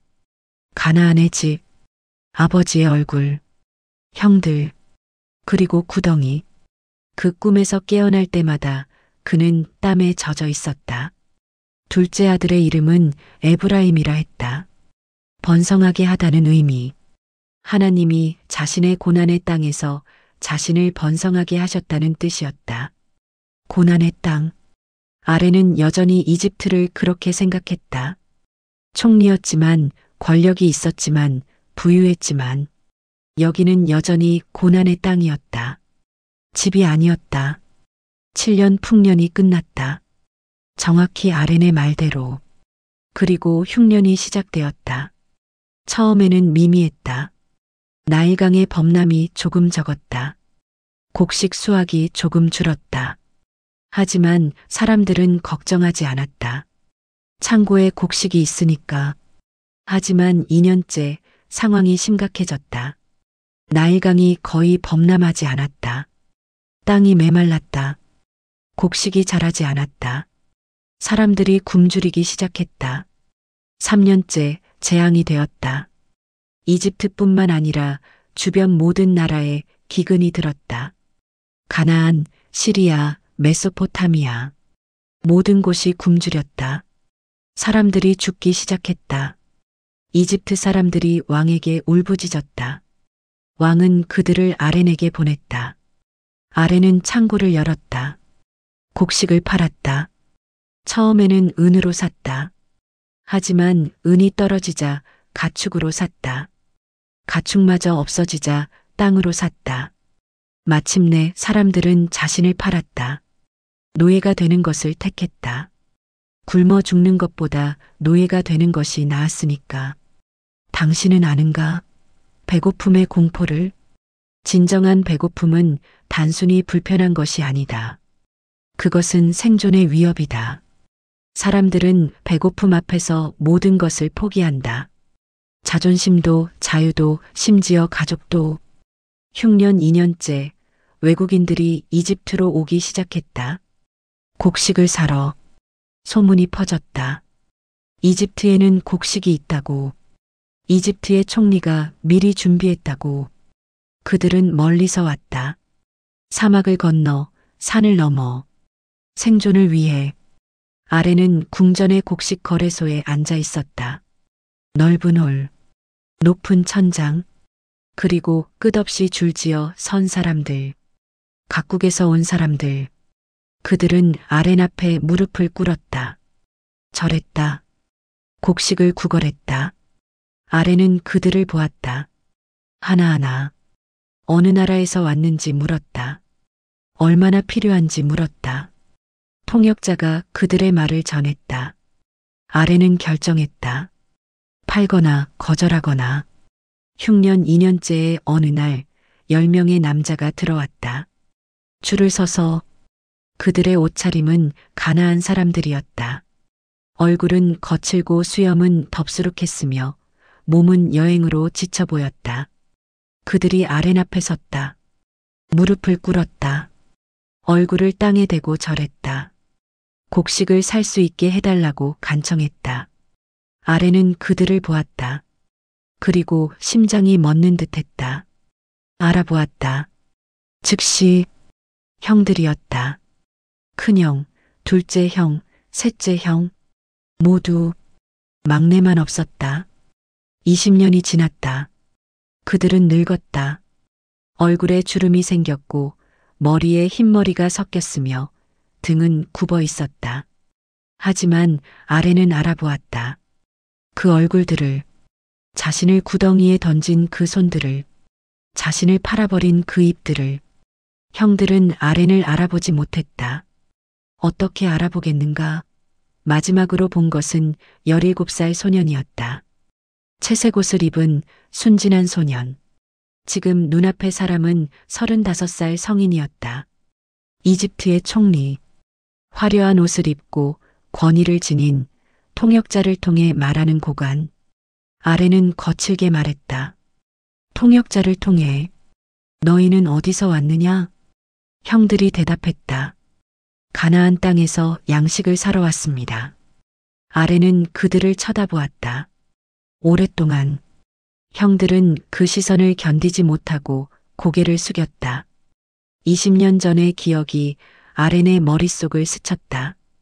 구덩이, 어둠, 울부짖음, 배신, 그리고 이집트로 끌려가던 길. 너희는 첩자다. 아렌이 갑자기 외쳤다.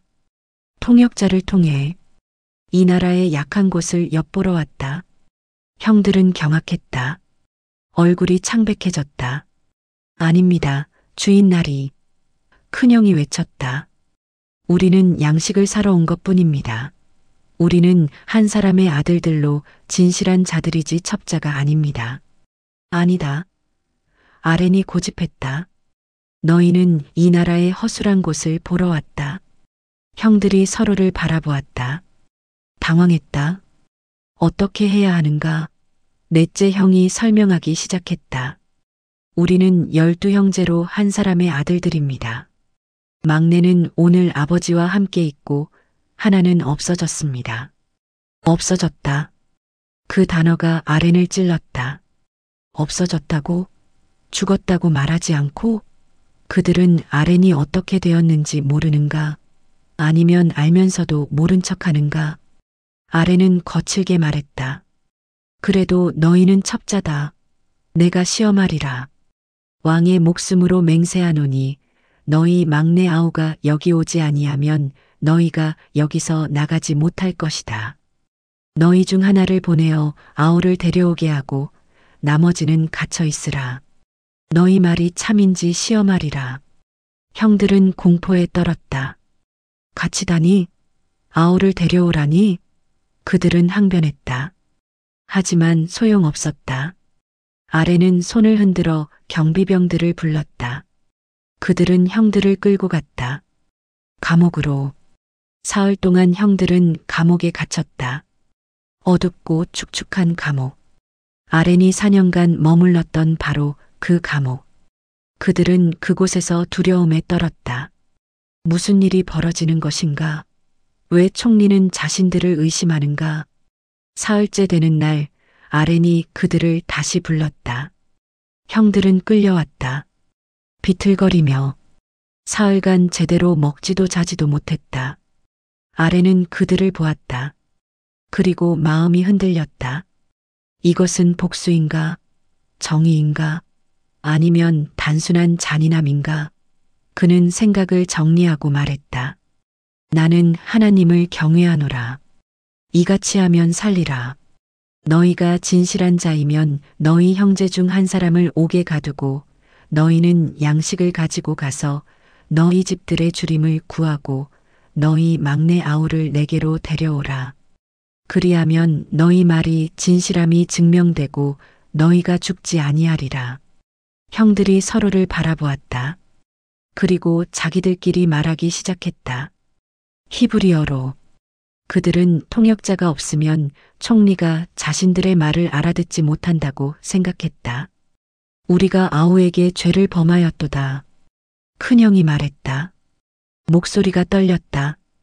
그가 우리에게 애걸할 때 그 마음의 괴로움을 보고도 듣지 아니하였더니 그러므로 이 괴로움이 우리에게 임하도다. 둘째 형이 고개를 끄덕였다. 내가 너희에게 그 아이에게 죄를 짓지 말라고 하지 아니하였더냐? 그래도 너희가 듣지 아니하였도다. 그러므로 그의 피값을 치르게 되었도다. 아렌은 그들의 말을 다 이해했다. 히브리어를, 자신의 모국어를. 그는 얼굴을 돌렸다. 눈물이 나려 했다. 그들이 후회하고 있었다. 20년 만에. 너무 늦었지만 그래도 후회하고 있었다. 아렌은 자신을 억제하고 다시 돌아섰다. 통역자를 통해 명령했다. 시므온을 잡아라. 둘째 형을 가리켰다. 경비병들이 그를 붙잡았다. 둘째 형은 저항하지 않았다. 이것이 벌이라는 것을 알았다. 나머지 형들에게 아렌은 곡식을 주라고 명령했다. 그들의 자루에 채우라고. 하지만 은밀히 지시했다. 그들이 가져온 돈을 다시 자루 속에 넣으라고. 형들은 곡식을 받아 떠났다. 가나안으로, 집으로. 한 명이 줄었다. 그들은 슬픔과 두려움 속에서 여행했다. 밤이 되어 한 형이 자루를 열었다. 나귀에게 먹이를 주려고. 그런데 자루 입구에 자신의 돈이 그대로 있었다. 그는 소리쳤다. 다른 형들이 왔다. 그들도 확인했다. 모두의 자루에 돈이 돌아와 있었다. 그들은 떨었다. 하나님이 우리에게 이 일을 행하셨도다. 무슨 일이 벌어지는 것인가? 왜 하나님이 자신들을 시험하시는가? 멀리 이집트에서 아렌은 창문을 통해 밤하늘을 보고 있었다. 별들이 빛났다. 옛날 자신이 꾼 꿈의 별들. 해와 달과 11별이 자신에게 절하던 꿈. 그 꿈이 이루어지기 시작했다. 형들이 자신 앞에 절했다. 하지만 이것은 승리가 아니라 고통이었다. 복수가 아니라 상처였다. 아렌은 울었다. 조용히, 아무도 보지 않는 곳에서 운명의 수레바퀴는 계속 돌고 있었다. 그리고 아직 끝나지 않았다. 형들은 다시 올 것이다. 막내와 함께. 그때 무슨 일이 벌어질까? 아렌도 알 수 없었다. 형들은 가나안으로 돌아갔다. 여정은 고통스러웠다. 둘째 형이 없었다. 인질로 남았다. 그들은 그를 구해내야 했다. 막내를 데려가야 했다. 아버지를 만나는 것이 두려웠다. 어떻게 말할 것인가? 또한 아들을 잃었다고? 큰형이 먼저 말을 꺼냈다. 이집트 총리가 그들을 첩자로 의심했다고. 둘째를 인질로 잡았다고. 막내를 데려와야 곡식도 사고 둘째도 구할 수 있다고. 아버지는 절규했다. 너희가 나에게서 자식을 빼앗는구나. 아렌도 없고 둘째도 없고 이제 막내까지 빼앗으려 하는구나. 큰형이 맹세했다. 자신의 두 아들의 목숨을 걸고라도 막내를 무사히 데려오겠다고. 하지만 아버지는 고개를 저었다. 막내는 보내지 않겠다고. 그의 어머니가 낳은 유일한 남은 아들이라고. 만약 그에게 무슨 일이 생기면 자신은 슬픔으로 죽을 것이라고. 하지만 기근은 계속되었다. 곡식은 바닥났다. 가족이 굶주렸다. 마침내 아버지는 굴복했다. 막내를 보내기로. 넷째 형이 보증을 섰다. 막내를 무사히 데려오지 못하면 평생 죄를 지겠다고. 아버지는 선물을 준비했다. 유향, 꿀, 향료, 몰약, 비자나무 열매, 감복숭아. 이집트 총리에게 드릴 선물. 그리고 2배의 돈. 혹시 전에 자루에 돌아온 돈이 실수였을까봐. 형들은 다시 이집트로 떠났다.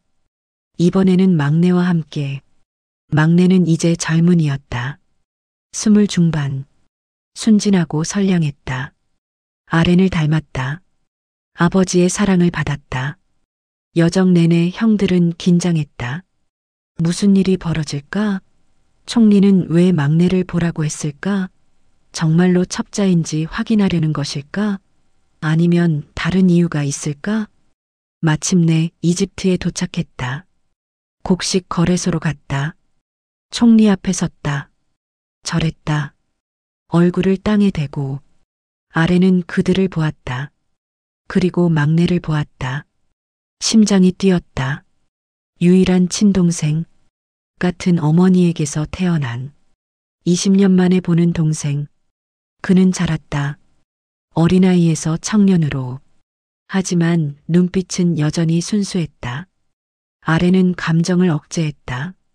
집사를 불렀다. 은밀히 지시했다. 저 사람들을 집으로 데려가라고. 점심을 준비하라고. 함께 먹을 것이라고. 형들은 집사를 따라갔다. 총리의 저택으로. 그들은 두려웠다. 왜 집으로 데려가는가? 혹시 노예로 삼으려는 것인가? 전에 자루에 돌아온 돈 때문인가?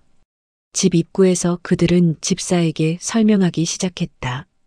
전에 곡식을 사러 왔을 때 돈을 지불했다고.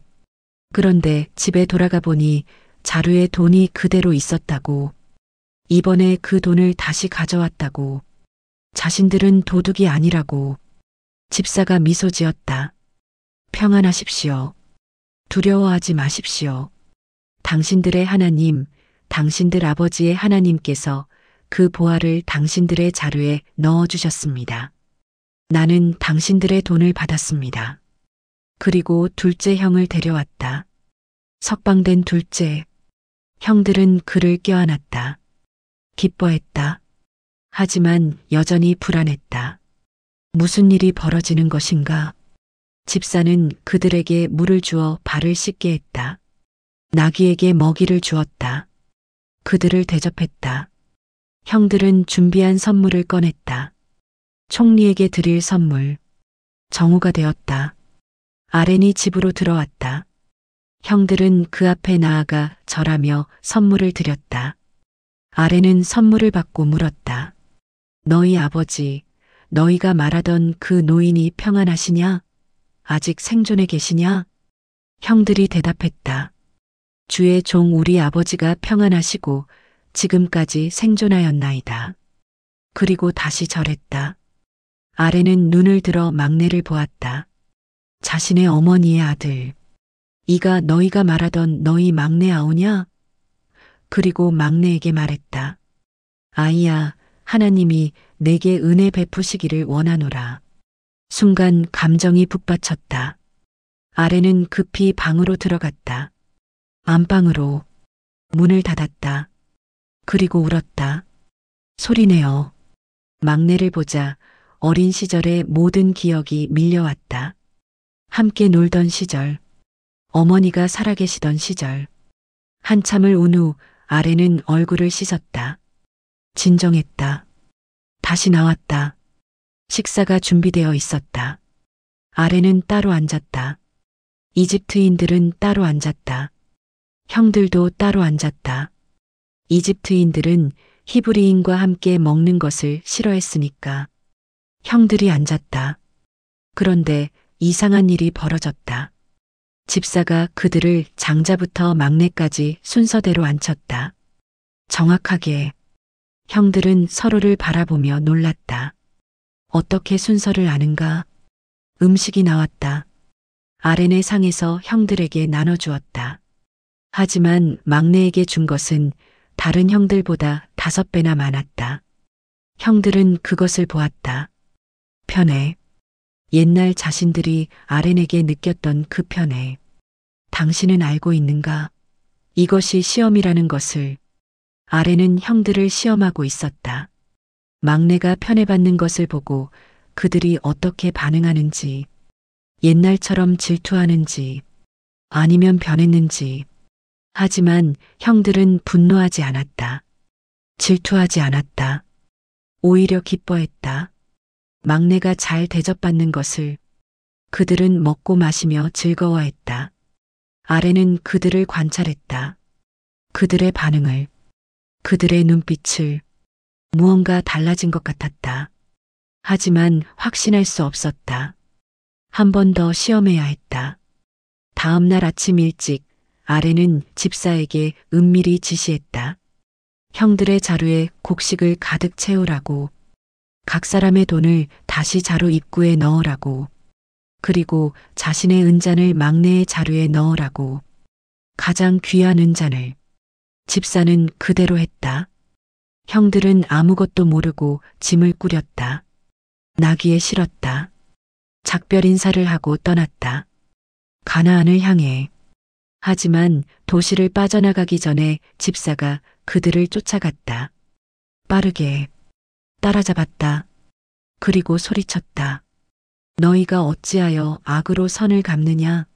이것은 내 주인이 마시는 잔이요. 점치는 데 쓰는 것이 아니냐? 너희가 이같이 행한 것이 악하도다. 형들은 놀라 멈췄다. 무슨 말인가? 큰형이 대답했다. 주인께서 어찌 이같이 말씀하시나이까? 종들이 이런 일은 결단코 아니하나이다. 우리가 전에 자루에서 발견한 돈도 가나안에서 주인께 도로 가져왔지 않습니까? 어찌 주인의 집에서 은이나 금을 도둑질하겠습니까? 종들 중 누구에게서든지 발견되면 그는 죽을 것이요. 우리도 주인의 종이 되겠나이다. 집사가 말했다. 그대들의 말대로 하겠다. 그것이 누구에게서 발견되면 그는 내 종이 될 것이요. 너희는 죄가 없으리라. 그들은 급히 자루를 땅에 내렸다. 각각 자루를 열었다. 집사가 수색했다. 장자부터 시작하여 막내에게 이르기까지. 그리고 은잔이 막내의 자루에서 발견되었다. 형들은 옷을 찢었다.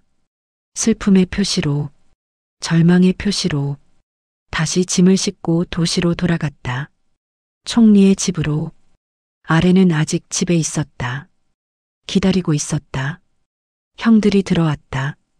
그의 앞에 엎드렸다. 땅에 얼굴을 대고 아렌이 말했다. 너희가 어찌하여 이런 일을 행하였느냐? 나 같은 사람이 점수를 안다는 것을 알지 못하였느냐?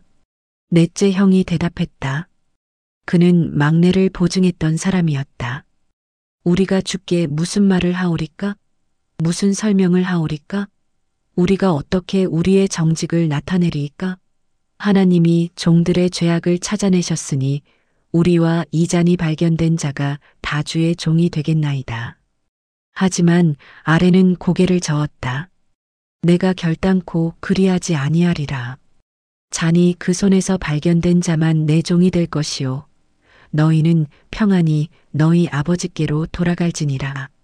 이것이 시험의 절정이었다. 막내만 남기고 다른 형들은 갈 수 있다. 20년 전과 똑같은 상황. 그때 그들은 아렌을 버렸다. 지금은 어떻게 할 것인가? 막내도 버리고 떠날 것인가? 넷째 형이 앞으로 나왔다. 무릎을 꿇었다. 그리고 말하기 시작했다. 긴 이야기를.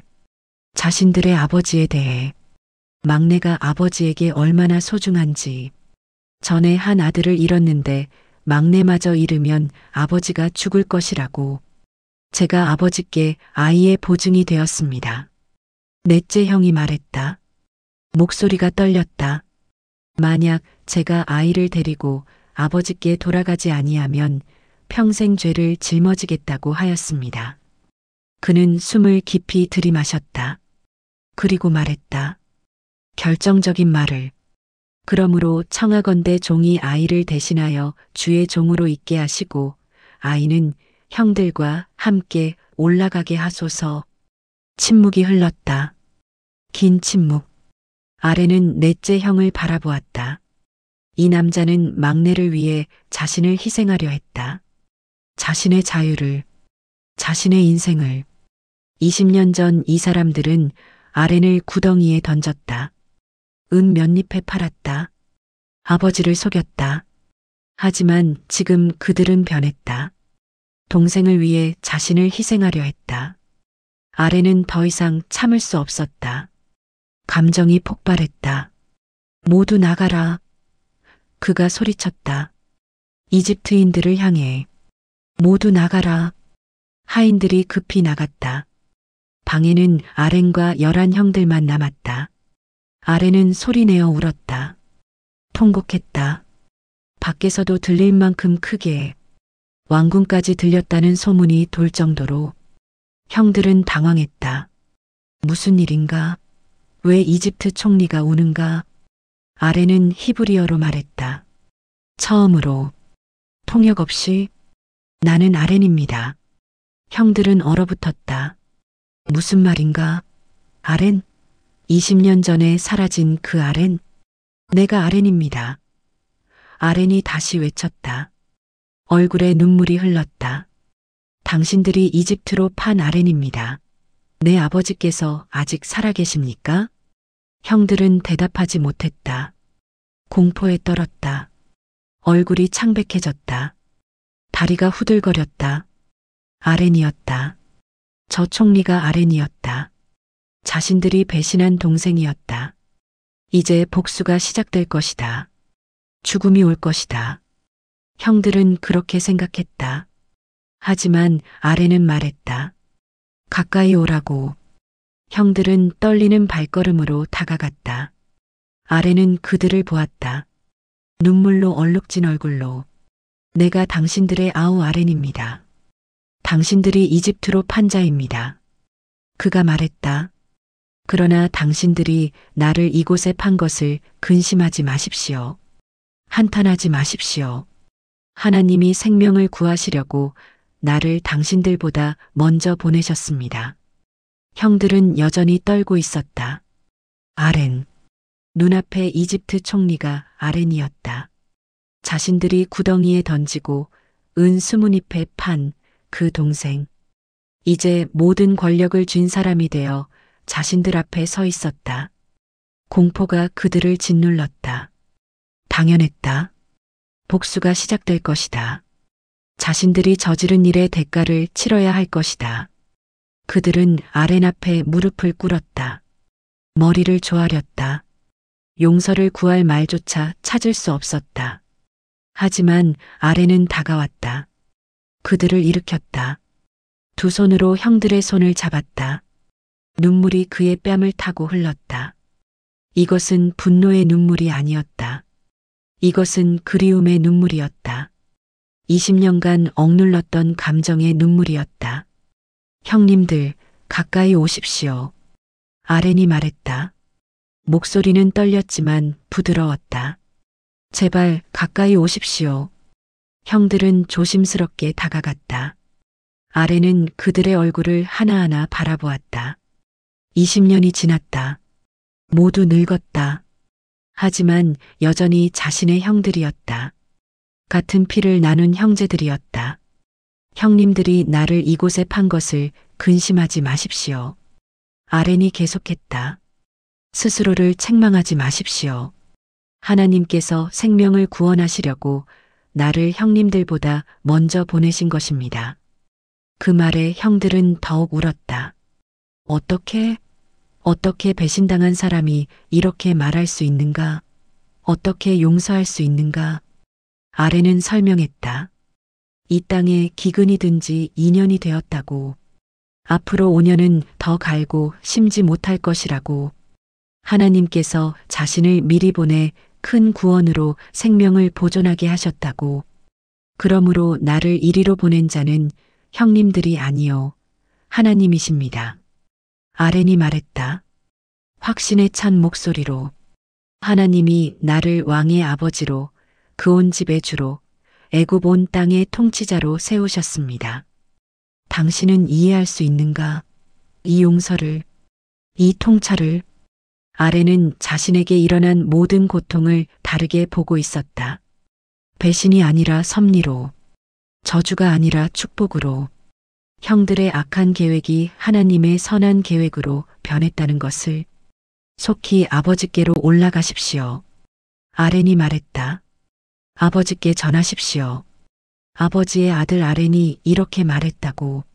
하나님께서 나를 온 이집트의 주로 세우셨으니 지체 말고 내게로 내려오십시오. 아렌은 그들에게 고센 땅에 거주하라고 했다. 가족 모두와 함께. 거기서 자신이 그들을 봉양하겠다고. 아직 5년의 기근이 남았으니 그들과 그들의 가족이 궁핍하게 되지 않도록 하겠다고. 형들은 여전히 믿을 수 없다는 표정이었다. 이것이 현실인가? 꿈인가? 아렌이 막내를 껴안았다. 그의 목을 안고 울었다. 오랫동안. 막내도 울었다. 자신이 알지도 못했던 형을. 전설처럼 들었던 그 형을. 이제 만났다. 아렌은 모든 형들과 입을 맞추고 그들을 껴안고 울었다. 한 사람 한 사람. 큰형, 셋째 형, 넷째 형. 모두. 그제야 형들은 아렌과 말할 수 있었다. 막혔던 목이 풀렸다. 쌓였던 감정이 쏟아졌다. 미안하다 아렌. 큰형이 말했다. 목소리가 갈라졌다. 정말 미안하다. 우리가 너에게 한 짓을.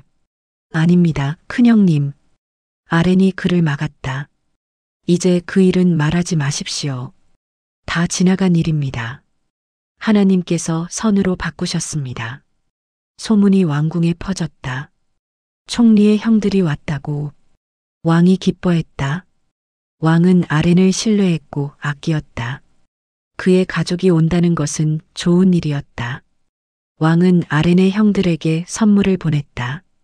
수레들, 옷들, 은, 그리고 아버지께 드릴 선물들, 이집트의 아름다운 것들. 아렌은 형들에게 옷을 주었다. 각 사람에게 한 벌씩. 하지만 막내에게는 5벌과 은 300냥을 주었다. 아버지께는 나귀 10마리에 이집트의 아름다운 물품과 곡식과 떡과 양식을 실어 보냈다.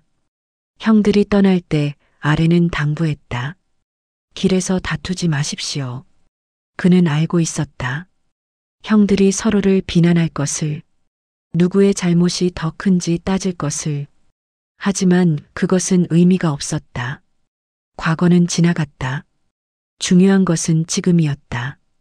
형들은 이집트를 떠났다. 가나안으로, 아버지에게로. 여정 내내 그들은 침묵했다. 각자 자신의 생각에 잠겼다. 아렌이 살아 있었다. 그것도 이집트의 총리로. 하나님께서 정말로 모든 것을 선으로 바꾸셨다. 가나안에 도착했다. 아버지를 만났다. 늙고 지친 아버지. 아렌을 잃은 슬픔으로 20년을 산 아버지. 큰형이 말했다. 아렌이 살아 있습니다. 그가 온 이집트 땅의 총리입니다. 아버지의 심장이 멎는 듯했다. 무슨 말인가? 아렌이? 죽은 줄 알았던 아렌이? 그는 기절할 것 같았다. 믿을 수 없었다. 하지만 형들이 아렌이 한 모든 말을 전했다.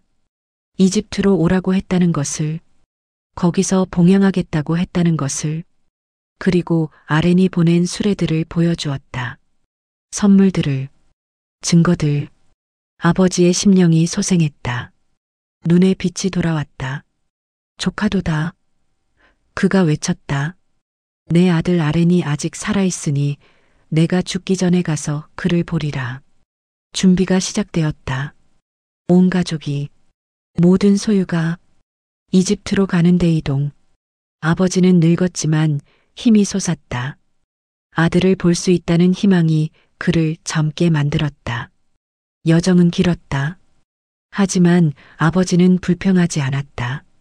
매일 한 걸음씩 아렌에게 가까워졌다. 그것으로 충분했다. 마침내 이집트 국경에 도착했다. 아렌이 소식을 듣고 수레를 갖춰 고센으로 달려왔다. 아버지를 맞으러.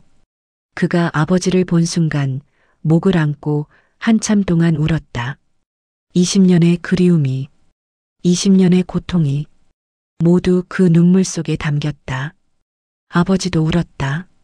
아들의 어깨에 얼굴을 묻고 이제 죽어도 좋다. 아버지가 중얼거렸다. 내 얼굴을 보았으니, 내가 아직 살아있으니. 아렌은 가족을 왕에게 소개했다. 왕은 그들을 환영했다. 고센 땅을 주었다. 이집트에서 가장 좋은 땅. 그들은 정착했다. 기근 속에서도 풍족했다. 아렌이 그들을 돌보았으니까. 세월이 흘렀다.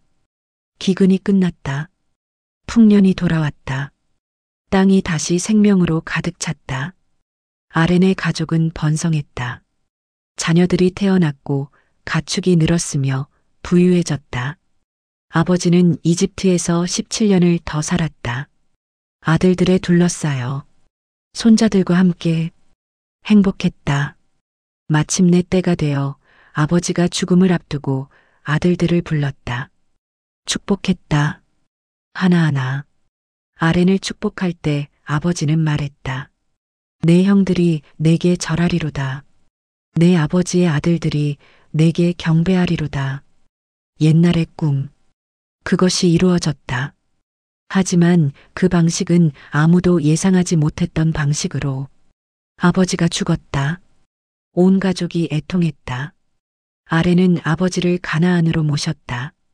선조들의 묘에. 형들이 두려워했다. 이제 아버지가 돌아가셨으니 아렌이 복수할까봐. 그들은 아렌에게 왔다. 엎드렸다. 우리가 당신의 종이 되겠나이다. 하지만 아렌은 울었다. 두려워하지 마십시오. 내가 하나님을 대신하리이까? 당신들은 나를 해하려 하였으나 하나님은 그것을 선으로 바꾸사 오늘과 같이 많은 백성의 생명을 구원하게 하셨나이다. 두려워하지 마십시오. 내가 당신들과 당신들의 자녀를 봉양하리이다. 이것이 아렌의 마지막 말이었다. 용서, 화해, 그리고 섭리에 대한 확신. 그는 형들을 위로했다. 친절하게 말했다. 사랑으로. 아렌은 110세까지 살았다. 자녀들을 보았고 손자들을 보았으며 증손들까지 보았다. 축복받은 삶이었다. 고난으로 시작했지만 영광으로 끝났다. 죽기 전 아렌은 형들에게 말했다. 나는 죽으나 하나님이 당신들을 돌보시고 이 땅에서 인도하여 내사 아브라함과 이삭과 야곱에게 맹세하신 땅으로 올라가게 하시리라. 그리고 그는 눈을 감았다. 평안히, 후회 없이. 그의 인생은 증거였다. 하나님께서 악을 선으로 바꾸실 수 있다는 것을, 배신이 축복이 될 수 있다는 것을, 고난이 영광의 길이 될 수 있다는 것을. 당신도 구덩이에 있는가? 배신당했는가? 모든 것을 잃었는가? 절망 속에 있는가? 아렌의 이야기는 당신에게 말한다. 이것이 끝이 아니라고. 구덩이는 궁전으로 가는 길이었다고. 감옥은 왕자 옆으로 가는 통로였다고. 모든 고난에는 의미가 있고 모든 배신에는 숨겨진 축복이 있다고. 사람은 당신을 버릴 수 있다. 하지만 하나님은 당신을 버리지 않으신다. 사람은 당신을 구덩이에 던질 수 있다. 하지만 하나님은 당신을 왕의 옆자리에 세우신다. 중요한 것은 포기하지 않는 것이다. 절망 속에서도 성실함을 잃지 않는 것이다. 배신당해도 선함을 지키는 것이다. 그리고 믿는 것이다. 보이지 않아도 이해되지 않아도 하나님께서 모든 것을 선으로 바꾸고 계신다는 것을. 당신의 이야기는 아직 끝나지 않았다. 당신이 지금 구덩이에 있다면 그것은 당신이 곧 궁전으로 갈 것이라는 신호일 수 있다. 당신이 감옥에 있다면 그것은 당신이 곧 왕 앞에 서게 될 것이라는 준비일 수 있다. 버려진 소녀는 왕의 옆자리에 섰다. 당신도 설 수 있다. 믿고 견디고 앞으로 나아가라. 당신의 구덩이도 궁전으로 가는 길이 될 것이다.